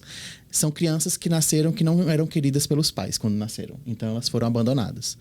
E essas crianças são colocadas nesses prédios... que é uma ficção científica. Então, são prédios onde as paredes são transparentes. Elas não acham que estão presas. Então, um prédio é só para meninos e um prédio é só para meninas. Aí, o protagonista, Zenu, ele tem um númerozinho que agora eu não lembro, que é 301. Ele existe um sistema de as crianças e os adolescentes, eles têm até os 18 anos para sair de lá com a família. Se eles não saírem de lá com a família, eles entram na sociedade como pessoas sem família, o que na Coreia não é legal. Você vê de um lugar que você não tem família, porque família é tudo na sociedade confucionista. Então, o que é que se espera desses órfãos? Que eles entrevistem esses pais para decidir qual vai ser a família. É diferente do sistema que a gente conhece, né? Que os pais que escolhem as crianças. Então, assim, a crítica é: olha quantas crianças estão órfãs, sem pais, porque esses pais não quiseram ter filhos. E quem quer filho, na verdade, quer o subsídio do governo, porque o governo paga para que você adote uma criança. Então, quem escolhe a família é a criança, mas as pessoas vão atrás dos filhos pelo dinheiro do governo. Então, essa é a grande crítica, porque o governo atual da Coreia vai dando um monte de subsídio para quem engravida e tem filho e paga, sei lá, o primeiro ano de vida da criança. Aí, depois disso, você se vira. É tipo quando invadiu o Iraque lá, ó, beleza, aqui, agora se vira aí, tchau, vai embora e caga tudo. Né? Então, esse livro é uma grande crítica a esse sistema atual de lá. Eu acho muito interessante como ele é um livro direcionado para adolescentes e jovens adultos, porque os jovens adultos são quem está se casando para ter filho, né? Então, pensa, olha só o que é que o protagonista decide não querer ter pais, mas outras crianças em volta dele querem muito ter uma família, exatamente porque elas são abandonadas. Então, tem essa sensação de, tipo assim, eu quero pertencer, porque quando eles vão para a sociedade, tira-se e apaga-se o histórico de que eles já foram órfãos um dia. Então, é uma mancha ser um órfão na Coreia, né? E vocês querem indicar algum livro que vocês gostaram de autores amarelos? Qual que é a diferença de autor amarelo, asiático e oriental? Ou é tudo a mesma coisa? Então, vamos lá.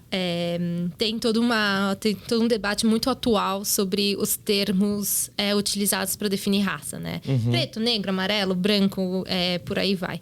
Porque são termos que foram cunhados dentro de uma teoria darwinista em que haveria diferenças ali entre essas diferentes raças. Então, hoje existe um debate nada consolidado, mas que tenta se referir mais à etnia, mais a grupos étnicos e mais a regiões geográficas, né? Então, tem muita gente que se refere a esses autores como autores do Sudeste Asiático ou do Leste Asiático, para trazer mais uma regionalidade e do que focar no que foi se criado como uma raça. Até porque nem todo mundo que é amarelo tem a mesma vivência, né? Mesmo que não seja assim, amarelo brasileiro, né? Nem todo mundo que é amarelo tem a mesma vivência, a mesma cultura. Não, definitivamente são vários grupos étnicos que estão ali. Então é um pouco disso. Mas, por exemplo, a R.F. Kuang, ela é sino-americana. Então ela é uma autora americana ou uma autora... Não pode falar que ela é do leste asiático, né? Porque ela nasceu e cresceu nos Estados Unidos. Ela se define como uma autora sino-americana, né? A Joo Kim, por exemplo, e a Mindy Lee são autoras que nasceram na Coreia e foram para os Estados Unidos e são coreana-americana. E é muito engraçado, porque a Mindy de Pachinko é muito engraçado quando você vai falar com coreanos, assim, eles falam, não, mas essa autora não é coreana. Eles falam assim, né? É Kyopo, sabe? Não é coreana. É igual Minari, quando o Minari saiu, o pessoal falou, não, Minari não é filme coreano, Parasita é filme coreano, Minari é filme americano. Então, assim, estamos aí, mundo globalizado, né? Cada um se define como quer, sei lá. Eu considero, como professor em aula, não quer dizer que isso é uma verdade, eu considero literatura coreana. E eu dou nas minhas aulas como literatura coreana. Porque são autores coreanos, ainda que eles não estejam ou que nasçam fora da Coreia. Por exemplo, a autora de Aos Prontos do Mercado, Michelle Zhao, né? Ela tem uma autobiografia, que é uma obra de não ficção, sobre a história dela na relação da mãe dela, quando a mãe dela tem um câncer e ela vive essa relação e resgate da cultura coreana ao longo da obra. Para mim, ela é uma autora coreana. Ainda que ela seja americana. E tem a capa maravilhosa da Ing Lee. Também. Aquela capa é linda. Não, mas é engraçado porque, assim, Pachinko e Como Tigres na Neve são livros que falam da história da Coreia. Mas os coreanos não veem como uma literatura coreana. Mas também eu acho que tem a questão de que eles não foram escritos no original em coreano. Isso. Então acho que tem esse ponto. Fator é importante, esse então. ponto que pesa, assim, né? A história da Coreia, mas não é uma literatura coreana. E aí fica e as aquela traduções coisa. são um sucesso, sabia? Mas assim, eu acho que esse debate é interessante na literatura porque ele é mais recente. No cinema, ele já existe há muito tempo, porque existem coproduções, né? Existem filmes que tá ali, a produção, sei lá, Brasil, Rússia, Argentina. Brasil, Argentina. E a gente nunca teve problemas com isso. É só na literatura. Não é uma questão, mas na literatura passou-se a ser, talvez porque é diferente de um filme, a produção parta de uma pessoa só. Mas eu acho que aí, nos próximos anos, os grandes estudiosos vão se resolver nessa questão. Aí complica quando você para pensar naquele livro Memórias de uma Geisha, que foi escrito por um homem em inglês. Né? E aí conta a história do Japão. Mas pra mim, esse livro é em inglês. Eu também acho. Ah, é? Ah, tá. Então perdi. Achei que ia rolar um discurso aí, mas um debate. Eu acho que a vivência de quem escreve no sentido de... Não sei, a gente não vai ter tempo para isso. Mas tem uns teóricos americanos dos estudos literários coreanos. Um deles é Bruce Fulton, que é um tradutor da literatura coreana para o inglês. Que ele fala que literatura coreana é toda obra escrita por coreanos, nativos coreanos, na língua coreana. Aí eu fico. Por que essa obra por uma coreana que escreveu em inglês não é literatura coreana? Ela é nascida na Coreia, ela só escreveu em outra língua. Mas a vivência de escritura dela é de uma autora coreana. Agora, quando a gente sai... quando você sai de, tipo... Não é uma pessoa que tem qualquer vínculo sanguíneo na Coreia, mas que estudou a coisa e vai escrever... Por que seria literatura coreana? Qual é a vivência? É o estudo da pessoa? Por que isso vai ser literatura coreana? Eu já não sei. Mas é aquele negócio, mais uma vez, estudo a ser desenvolvido. Mas eu não acho que essa higienização de dizer que é só quem escreve em coreano é uma definição boa. Eu acho que isso é um debate interessante, porque é inegável que um livro, quando ele é publicado no inglês, atualmente, ele ganha uma visibilidade muito maior. Existe uma chance, assim, não consigo trazer em números, mas é muito óbvio que se você produz um livro em inglês... existe muito mais chance dele ser reconhecido. Não estou nem falando de número de vendas, é de reconhecimento. Então, existem muitos autores, inclusive no Brasil, que estão vendo que eles têm muito mais oportunidades ao publicarem direto no inglês do que publicarem no português. E será que isso faz deles uma literatura não brasileira? Faz deles uma literatura norte-americana? Certamente não.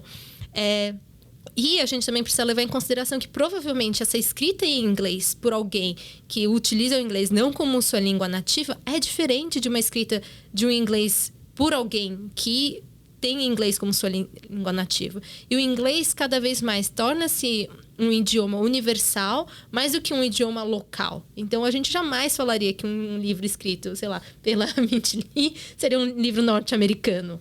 Então, fica aí essa discussão, né? Desculpa, a gente vai longe aqui. Pegar a Chimamanda, né? Aí você vai falar, literatura... Chimamanda Ngozi Adichie. Ela é nigeriana e ela escreveu em inglês. A obra dela é escrita em inglês. E, tipo, é literatura americana? Não, é literatura nigeriana. Então, é isso que você tá falando, sabe? Sim, a língua foi usada... É uma ferramenta para reconhecimento. É interessante pensar, inclusive, o que foi que aconteceu com a vegetariana, né? Chegou aqui no Brasil primeiro. Mas só foi reconhecido e, tipo assim... Isso aqui é literatura reconhecida mundialmente em 2016 porque foi traduzido para o inglês. Então, assim, tem uma questão colonial aí muito forte. Mas ganhou prêmio também, né? para dar uma alavancada na venda, né? Não, mas foi reconhecido por causa do prêmio, da tradução para o inglês. Da Deborah Smith, que também é uma tradução super criticada, inclusive. Enfim, mas aí a gente tem uma questão colonial aí também. De tipo assim, qual é a língua que domina? A gente falou brevemente disso, mas, por exemplo, aqui no Brasil, a gente tem...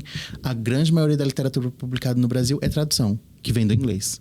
Quantas são estrangeiras? Isso quer dizer alguma coisa sobre o domínio da língua inglesa, falando isso aqui é bom, isso aqui é bom, isso aqui é bom, porque está em inglês.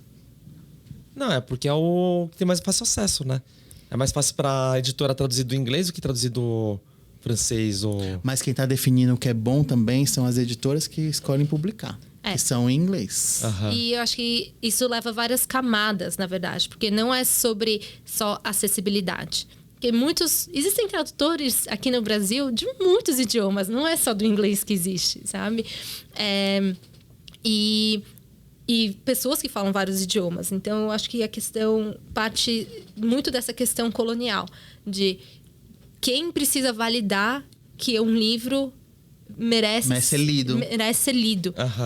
E existem muitos prêmios locais e regionais. Nunca é através desses prêmios locais e regionais. É sempre através de certos prêmios que existe esse reconhecimento.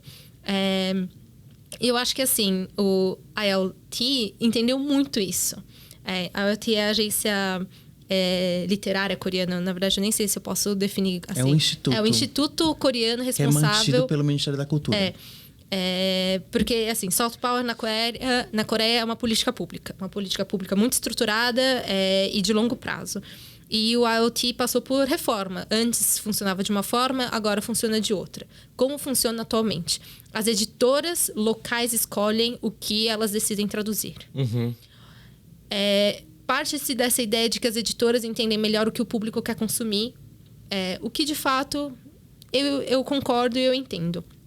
Mas, para que isso aconteça, a ULT também passou a entender que os livros precisam chegar no mercado norte-americano. E isso passou-se a ser algo não oficialmente dito, eu acho, mas subentendido pela agência como uma forma de promoção da literatura coreana. Então, eles pagam... ainda bem que você tocou no assunto. Eu estive com um fellowship do LTI agora na Coreia em setembro, onde teve uma discussão sobre a língua que a gente usou, basicamente era inglês, porque outras pessoas estrangeiras estavam lá. Eu fui falar sobre a tradução da literatura coreana no Brasil. Aí teve a seguinte discussão. Qual é a presença da IA? A gente não precisa entrar aqui nisso. Qual é a presença da IA no processo de tradução? E uma das pessoas que estava dialogando comigo era uma editora britânica. E ela falou assim, nossa, nós não precisamos passar por IA, porque nossos tradutores... vocês têm um mercado estabelecido de tradutores do coreano para o inglês, porque isso começou com o LTI lá nos anos 90. Então, a grande maioria dos subsídios dos grants que o LTI paga é para a língua inglesa. Então, vocês têm tradutores de língua coreana para o inglês a rodo. Aí eu tava lá falando do Brasil. Aí eu consigo contar em 2 mãos quantos tradutores tem bons aqui no Brasil. E eu falando, então, mas o que acontece? Por causa do domínio dessa língua, que é a língua inglesa, a gente chega no Brasil e encontra editoras que falam assim, olha, você traduziu do coreano, eu te contratei para traduzir do coreano, mas eu vou revisar do inglês. Aí você fica, mas não é isso que vai acontecer, você vai encontrar 2 obras completamente diferentes. Porque uma coisa é a língua inglesa, outra coisa é a língua portuguesa e outra coisa é a língua coreana. Aí eu falei, eu falo isso com todas as editoras que insistem nesse assunto. Eu falei assim, eu sou um tradutor do coreano para o português. Se você quer que eu revise a partir do inglês, você vai me contratar para traduzir do inglês. Eu não sou tradutor do inglês para o português, eu sou tradutor do coreano para o português. E se eu vou revisar do coreano para o português. Eu não vou olhar para uma edição em inglês para falar assim, isso aqui tá certo. Não. Então, isso é uma militância, né? Os livros podiam ter um disclaimer, né? Falando, tipo, da onde a tradução foi baseada. Pra você saber se veio direto da fonte ou se veio um Tem uns que são. Esse, por exemplo, Esse é traduzido do Vai ter um disclaimer falando? Português. Ele avisa que foi traduzido do inglês? Ele avisa na página de créditos. Eu acho que você tem que ser um pouco, assim, ligeiro e entendido. Porque se você pega isso aqui e você lê, traduzido por Luiz Girão. E tá escrito que é do coreano. Tá. Porque tá dizendo, tradução do coreano. Porque se você pega Luiz Girão, você fala, não, mano, pegou do inglês. Você nunca vai acreditar que um branco brasileiro traduzido do coreano, né? Normalmente tem uma página que tem todos os direitos autorais, quem participou do livro, quem fez a capa, quem fez a revisão, enfim, quem fez várias coisas. E lá, normalmente, dá pra você ver de qual livro foi traduzido. Então, às vezes vai estar escrito em coreano, não quer dizer que o livro foi traduzido do coreano. Às vezes vai estar escrito em inglês, o que é um grande indicador de que foi traduzido do inglês. Aqui diz assim, por exemplo, nessa do Regras do Amor, diz assim, traduzida a partir do inglês, Love in the Big City, de uma tradução, ou seja, é uma tradução indireta. Isso aqui é uma forma, né? Aí, mas a grande maioria das traduções diretas, por exemplo, a gente tem o Kim Ji-yeon, nascido em 1972, ele é traduzido do inglês, né? Ele não fica nítido que ele foi traduzido do inglês. A gente sabe que é uma autora coreana. Eles são obrigados a colocar, mas não é obrigado a expor, assim.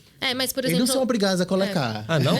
Mas, por exemplo, aqui, ele tá aqui, assim, título original. E aí, entendeu? É sugerido. É sugerido. Ou seja, a gente partiu daí. Não tem uma regra, então.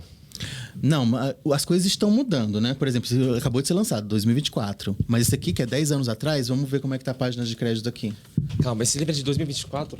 Esse é de 2024. Nossa, esse aqui é de essa 2014. capa não parece 2024, meu. Nossa. Não vamos falar muito da capa, senão eu vou ficar triste. Aqui diz o quê? Aqui não fala nada sobre ser uma tradução indireta. Ele recebeu o LTI Korea e a tradução é de Lydia Luther. Ou seja, a gente não sabe, ele é uma tradução indireta, ele foi traduzido do inglês, eu sei disso, porque eu pesquisei. Mas aqui não diz que é uma tradução direta do coreano. Aham. Eles evitam, né, ter esse tipo de... Eu acho que a grande maioria das pessoas nunca foram expostas ao debate da importância do processo de tradução. Pode crer. Eu acho que tem isso. Tipo, a mesma coisa, pra eles é a mesma coisa, né? Tem um nome do autor maior do que o próprio título, né? Ah, sim, Ou seja, vamos vender o autor, vamos vender a Hanggang. É que nem esse, pra mim o nome desse livro é Juna. A gente conversando hoje, acho que falei o livro de Juna umas 2 vezes, pelo menos. O livro de Juna. É isso. Aí lá embaixo, contrapeso, é verdade. Por acaso tem um título, né? Mas essa é uma discussão realmente de qual é a importância do tradutor. E essa discussão que eu falei de, tipo, da língua inglesa ser a língua colonizadora das coisas, né?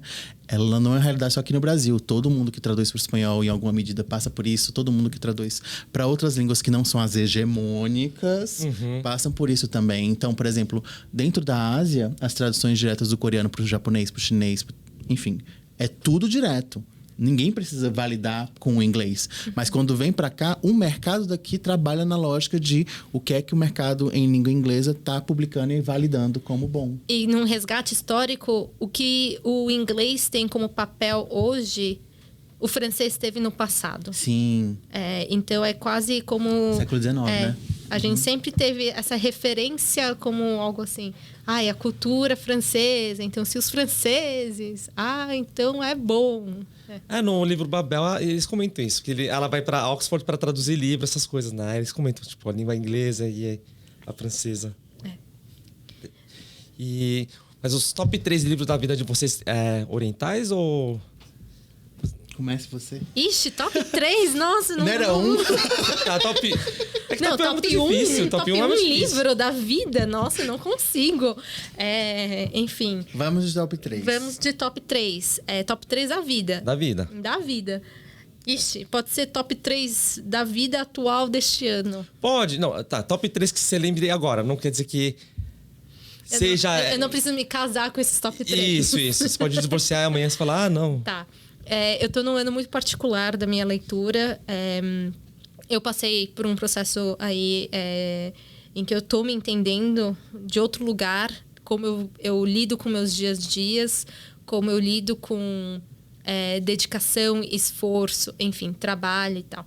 E livros que me tocaram deste lugar que eu estou passando este ano. Mas se bem que não é só sobre isso. Mas um deles é Frio Bastante para Nevar, da Jessica Al. Que tem na Aigo. Tem na Aigo. Ela é uma escritora que a mãe, ela é de Hong Kong?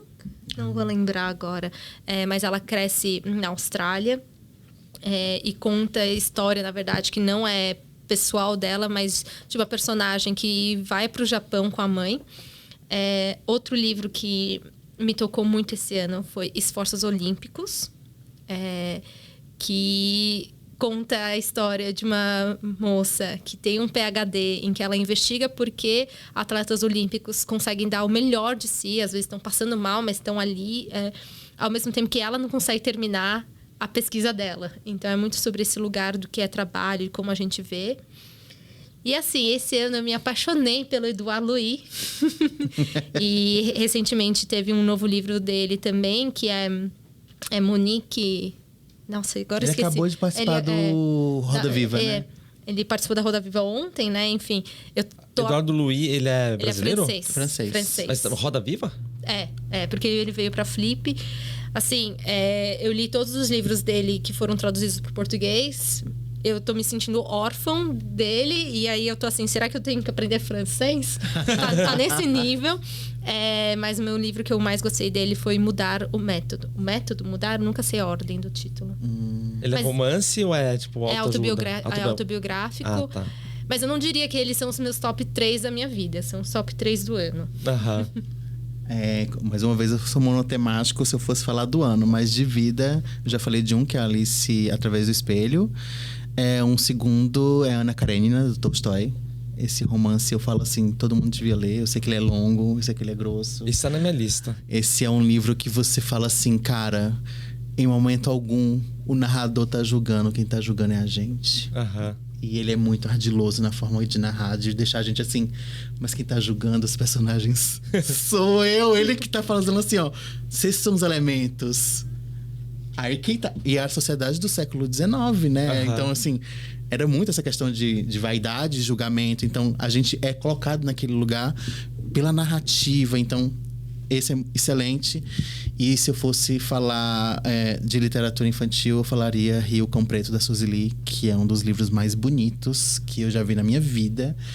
E que recebeu um prêmio na Finilige de melhor tradução em 2022. Hoje, inclusive, a gente recebeu um novo prêmio de melhor livro-imagem da Ed Hyun com livro-imagem Piscina. Parabéns! Obrigado. Mas então seriam esses três. Alice Através do Espelho, Ana Karenina do Tolstói e Rio Cão Preto da Suzy Lee. Eu quero fazer uma pergunta para vocês. Que livro alguém teria que ler para entender melhor quem você é? Quem eu sou? É. Isso é difícil, hein? Acho que tem que começar pelo Dragon Ball. Tá. Acho que é uma ótima escolha. Já que a Ana não tá aqui, a gente pode falar de Dragon Ball. Que eu falar, Alex, não vai falar de Dragon Ball. Não, mas Akira Toriyama é um autor amarelo. E podemos falar mal de Christopher Nolan, que a Ana também não permite. Mas... difícil, um livro que, pra me entender... É. Meu top 3, assim, que é carimbado, acho que ele explica bastante quem eu sou. Porque isso é bem diferente de si. Que é Orgulho e Preconceito. Boa. Duas Torres, Senhor dos Anéis, Duas Torres. E O Fim da Eternidade. São 3 livros bem diferentes. São bem diferentes. E acho que eles explicam bem o que eu sou. Tipo, nerd, gosto de fantasia e romance. Então... Então eu Gostei falaria... Lê os dois Alices pra me entender. Muito bom, muito bom. Tem um E livro você? que não comentei, mas eu quero super indicar. Assim, eu tô indicando, mas tá esgotado no Brasil, tá? Mas se vocês quiserem ler em inglês, tem nego. Mas eu super recomendo esse, O Melhor que Podíamos Fazer. É um livro que realmente me fez entender que, de fato, os meus pais, apesar de tudo, fizeram o melhor que eles podiam fazer com as ferramentas que eles tinham, com o contexto do qual eles vieram. Então, me ajudou a lidar com muitas questões internas. Esse livro ele fala sobre imigração. De uma então- família vietnamita, da época da Guerra do Vietnã. E aí eles fogem para os Estados Unidos para sobreviver, né? Tem uma série também sobre isso, né? Que é o Sympathizer. Mas que é outro livro, né? Sympathizer é o Simpatizante, outro livro. E é bem diferente. Passa na mesma época, só que lá é sobre investigação, espionagem, né? É outra pegada. Outra brisa. E vocês querem indicar alguma coisa que vocês estão assistindo? Que eu tô assistindo? Eu tô assistindo várias novelas coreanas e tal, mas tem um que eu sempre recomendo pra todo mundo. Eu adoro a série Love, Death and Robots, da Netflix. Super recomendo pra pessoas que gostam de sci-fi, pessoas que dizem que não gostam de sci-fi. É uma coletânea de episódios muito curtos, eu acho que alguns têm, assim, 10 minutos, os mais longos têm 20 minutos. Tem um episódio em especial que eu amo, que é Zima Blue. Maravilhoso. Da piscina? É maravilhoso. E eu já falei 1000 vezes do Ken Liu hoje, mas eu também tenho um episódio que é baseado em um conto que o Ken Liu escreve, que é Boa Caçada, que tem elementos da mitologia chinesa e é lindo também. Bom, eu tô embaixo de dramas coreanos, assisti muito drama coreano na minha vida. Mas um que eu assisti, eu acho que foi em 2023, que eu gostei bastante e que é marcado até hoje na minha cabeça, foi Napunama, né? Bad Good Mother. Nossa, eu nunca assisti esse. Tem na Netflix. Esse é um drama que fala muito da relação mãe-filho, porque o protagonista, ele perde a memória e a mãe tem que cuidar dele como se ele tivesse 7 anos de idade, ele é um adulto. Eu sei qual é. Uma novela com amnésia. Ixi, Então, assim... Não, mas esse é engraçado. Ele é não engraçado, mas ele é comédia? muito dramático. Ele é Tá. muito dramático. Porque, assim, tem um toque de humor, mas a gente tá num lugar da Coreia que é o interiorzão. Então, é uma comunidade que se cuida ali. E eu acho aquilo... A maioria dos personagens são mais velhos. E tem esse contraponto dos jovens. E tem 2 criancinhas. Então, tem vários contrapontos que mostra cuidado. E como a gente fala de famílias disfuncionais, entre aspas, que é uma mãe que ficou viúva porque o marido foi assassinado na época dos Jogos Olímpicos da Coreia. Então a gente sabe disso, sabe? A gente fica conhecendo um pouco dessa história recente. Esse é um drama. Eu assisti domingo agora o Robô Selvagem. É uma animação belíssima, visualmente falando. Que é do diretor do Como Treinar Seu Dragão. E eu chorei bastante. E é uma coisa que você não espera que você vai se emocionar, porque vai construindo aos pouquinhos. Acho que seriam essas 2 recomendações. Acho que seria. E assistam Silo, que é uma série maravilhosa. Gosto. Mas eu vou aproveitar o que você falou do Robô Selvagem. E a Ana pediu para ler um trechinho, porque ela também queria falar e recomendar do Robô Selvagem. Acho que eu sou o único que não gostou desse filme, né? Eu ainda não assisti, então eu tô neutra nesse assunto. Citando a Ana.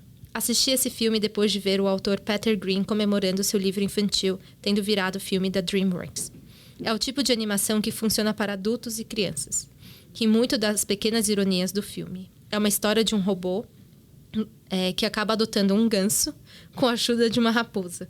No fundo, achei uma metáfora bonita sobre a maternidade e uma reflexão do dilema processo tecnológico versus natureza selvagem. A animação é linda, lembrando o estilo de Spider-Verse e O Gato de Botas. Esse último também um sucesso da DreamWorks. Está em cartaz nos cinemas. E tem pra baixar também. Assiste no streaming. Eu ia indicar uma série, isso aqui ao longo da conversa eu mudei de opinião, mas eu vou indicar 2 coisas então. Ok. A série é uma série fofa e engraçada, que em inglês é Nobody Wants This, que é Ninguém Quer. Que é basicamente o César do DLC, ele se converteu ao judaísmo e conheceu a Verônica Mars. Não, ele já era judeu na época do DLC. Ele já era judeu, então ele virou rabino e conheceu a Verônica Mars. Que tem o charme do Adam Brody e o tom de humor da Kristen Bell, que fez Frozen, né? Cara, cada episódio tem 20 minutos, ele é bonito, engraçado, não tem muito drama. Tem o drama lá, mas os caras só vêm rapidinho. 10 episódios, tipo 200 minutos, uma sentada e você mata. Você assistiu? Eu assisti e eu fiquei assim, nossa, queria saber comunicar as minhas emoções e necessidades da mesma forma que esses personagens estão aprendendo a se comunicar. Nossa, eu tive o meu pensamento. Quando tava vendo, eu falei, cara, queria ser adolescente de novo pra falar, tipo, eu gosto de você. Tipo, o jeito do que eles falam. Bem simples, direto. Bem... Vale a pena, é engraçado. E é fofo. E assim, eu não sei, você tinha um crush no set de DLC crescendo? Não. Ah, tá. Mas você assistiu DLC? Eu não gostei de Deus. Ah, tá. Então tá bom. Então eu acho que a gente tem que rever a nossa amizade aqui. Você não me dá. Mas eu tinha um grande crush no set de DLC. Acho que todo mundo, né? E eu não sei se o crush era, enfim, em que nível. Recíproco. Mas eu também sempre sonhei em fazer Christmas Cards. E hoje em dia eu faço Christmas Cards porque eu aprendi em DLC que eu posso fazer Christmas Cards. Então o set é uma coisa que, assim, desde a adolescência eu namoro na minha cabeça. É um crush. E aí ele aparece nesse personagem charmoso pra caramba. Evoluído como pessoa. E fala, nossa... É um romance, é um rabino que ele se apaixona por uma podcaster que fala sobre sexo. Só que como ele é rabino, a galera tem negócio de shiksa, né? Shiksa, sei lá. Que o judeu tem que casar com o judeu, porque senão a raça deles vão sumir do planeta Terra. E ela é uma loira que fala de sexo... loucamente. Aí então a treta... Tipo, o problema dele é casar com ela, porque a galera vai julgar por não ser judia. Judia, né? Judia. E o problema pra ela é que ela ficando com o rabino, ela não vai ter uma história de casos amorosos e sexo pra contar. Porque ela não vai poder expor o relacionamento dela e ela não tem mais dates pra contar histórias engraçadas, né? Aí esse é um embate da série, é bem legal. É que na época de Deus eu assisti One Tree Hill. Perdão. Cada um com seus valores, né? Prioridades. Qual que é a outra indicação? É um filme que ganhou o Oscar de melhor roteiro esse ano. Bateu Oppenheimer, olha só. É um filme pequeno, com um cara que fez Comissário Gordon no último The Batman. Chama American Fiction. Vocês assistiram? Não. Que é um autor preto, que ele tenta escrever livros mais politizado, poético, não sei o quê, isso aqui não vende. A editora fala, cara, você tem que escrever um livro de preto. Você é um preto, tem que escrever livro de preto. Ele, mas eu sou preto, o livro que eu escrevo é preto. Não. A gente quer coisa de gangster, drogas, parece que estereotipado. Aí um dia ele fica bêbado e escreve um livro mais preto que já existiu. E, puta, aí começa a história, tipo... Aí, só que ele é um cara bem culto. Então, quando ele vai negociar com a agência, ele fala tipo, hello, this is he. Aí a galera, nossa, this is he? Quem que fala assim? Aí ele toca, não, tem que falar que nem preto. Ele, yo, bitch! Yeah, it's me! Oh, God. É bem engraçado esse filme. Tá na Prime Video. E onde a gente pode encontrar vocês nas redes sociais? Nas redes sociais, vocês podem conferir os conteúdos da Igo, @igolivros. Meu @, é @paulinashow, CHO. Nossa, o meu sempre é difícil. É @Luiz Changmin, CHANGMIN, Changmin, que era do Doman Shinki. E de 2003 até hoje, 21 anos depois. Acho que era por causa da M Black. Você não era fã do M Black? Não. Não, era do Tomashigi? Doman Shinki. Olha só. Aí, pergunta importante aqui, de formação de caráter. Eu acho que é meio óbvia a resposta, mas... Quem é seu K-pop da segunda geração favorito? O que é a segunda geração de K-pop? Anos 90, começo de 2000. Então, H.O.T. Amei. Você também é T? Aham. T.O.D., H.O.T. Mas não é da sua época, né? É da minha época. Porque, assim... Você é mais nova que a gente. sim. Eu era uma criança ali, sei lá, H.O.T. e T.O.D. aqui. Acho que todo mundo é T. Primeira geração é o quê? Soteji? É. Anos 80, assim? Nos anos 90, só que é no comecinho. No comecinho, né? E vocês ouviram a nova música lá, o Apatsu? APT? Eu só ouvi nas redes sociais, eu ainda não assisti o clipe. Você não viu o clipe? Putz, eu já assisti umas 10 vezes. Minha filha ama ver esse clipe. Acho que é por causa da música, né? Não? Que repete. Eu não faço ideia do que vocês estão falando. É uma música da Rosé com o... Bruno Mars. Do Blackpink. Aí o Bruno Mars tá no Brasil pra fazer os shows e ela tá aqui no também, Brasil. no Rio de Janeiro. Ela chegou a Olha! apresentar junto ou não? Tá todo mundo na dúvida, né? Se ela vai cantar ou não pra divulgar a Eu música, imagino né? que sim, se ela tá aqui. Gente, eu tô em choque. Não fazia ideia. Tá bom? Mas, gente, obrigado pela presença de vocês. Vocês querem dar uma palavra final? Leiam livros. Não vejo TV. Leu literatura coreana. Por favor. Desistam dos livros que vocês não estão gostando de ler. Existe muito livro no mundo pra você ler aquilo que não está te agradando. É normal parar no meio. Não precisa, ninguém vai te julgar. Não. E literatura infantil não é só literatura pra criança. A Paulina me indicou esse livro aqui, eu parei no meio. Não, mas é isso aí, gente. Tem muito livro bom no mundo pra você ler uma coisa que não tá te tocando. Última pergunta. Qual que é melhor? Já que todo mundo compara. Como Tigre nas Neves ou Pachinko? Como Tigre na Neve. Que é sua amiga. Então. Disclaimer, né? A Ju Eu Riquim, prefiro minha amiga mesmo, pessoal do prefiro Luiz. mesmo. Eu sei que os meus alunos preferem Pachinko. Nunca ninguém me perguntou isso. Eu É o preciso novo pensar. H.O.T. Eu acho que um é H.O.T. e outro é bem T.O.D., assim, sabe? É difícil de escolher um. Bem diferente, mas ambos bons. Pra mim, eles são muito diferentes. Eu tô tentando pensar. Algum livro que está disponível atualmente, porque não está em falta, de alguma escritor coreano, que eu escolheria pra todo mundo ler, acho que é Atos Humanos. Concordo. Pra mim, é melhor do que Vegetariana. Todo coreano, acho que... Não obrigação, mas deveria ler esse livro pra conhecer o momento histórico da Coreia durante a ditadura, né? Teve filmes que relataram, mas acho que Atos Humanos é o mais... não acessível, assim. Vale a pena. É a tentativa de democratização que foi suprimida. Sim. Eu acho que esse livro é muito importante para todo mundo, não só para coreanos. Eu acho que principalmente para brasileiros, porque eu cresci numa geração, todo mundo falando, não, porque a política de desenvolvimento econômica da Coreia do Sul deve ser a que a gente tem que adotar no Brasil. Inclusive, isso é um dado muito interessante. Foi-se feita uma pesquisa ano passado, publicaram esse ano na FGV, perguntando para os brasileiros qual modelo de desenvolvimento econômico eles preferiam, né? Aí, número 1 ficou o alemão, acho que número 2 ficou número 2 ficou o modelo de desenvolvimento japonês, em terceiro o sul-coreano, em quarto o norte-americano e quinto o chinês. E aí eu acho que dentro desse contexto em que a gente fica toda hora debatendo modelo de desenvolvimento econômico para o Brasil, a gente se esquece que a maioria deles foi resultado de uma ditadura, né? Aham. Então, nesse contexto, a gente descontextualizou os modelos econômicos que o Brasil admira. E aí, nisso, eu acho muito importante ler esse livro para ter ideia um pouquinho melhor de quando houve esse desenvolvimento econômico. Uhum. E é curioso como o Brasil e a Coreia eles são muito próximos das datas de como as coisas aconteceram. Aqui era né? o mundo, né? Passou a ditadura Mas na mesma porque época, as né? datas de Coreia e Brasil é muito casadinha. 87, a democratização. Não, é porque existem forças... existem forças externas que acabam moldando políticas nacionais e o que acontece nesses territórios, né? Enfim. E para você que for ler o Atos Humanos, não se desespere, porque o começo ele tem uma...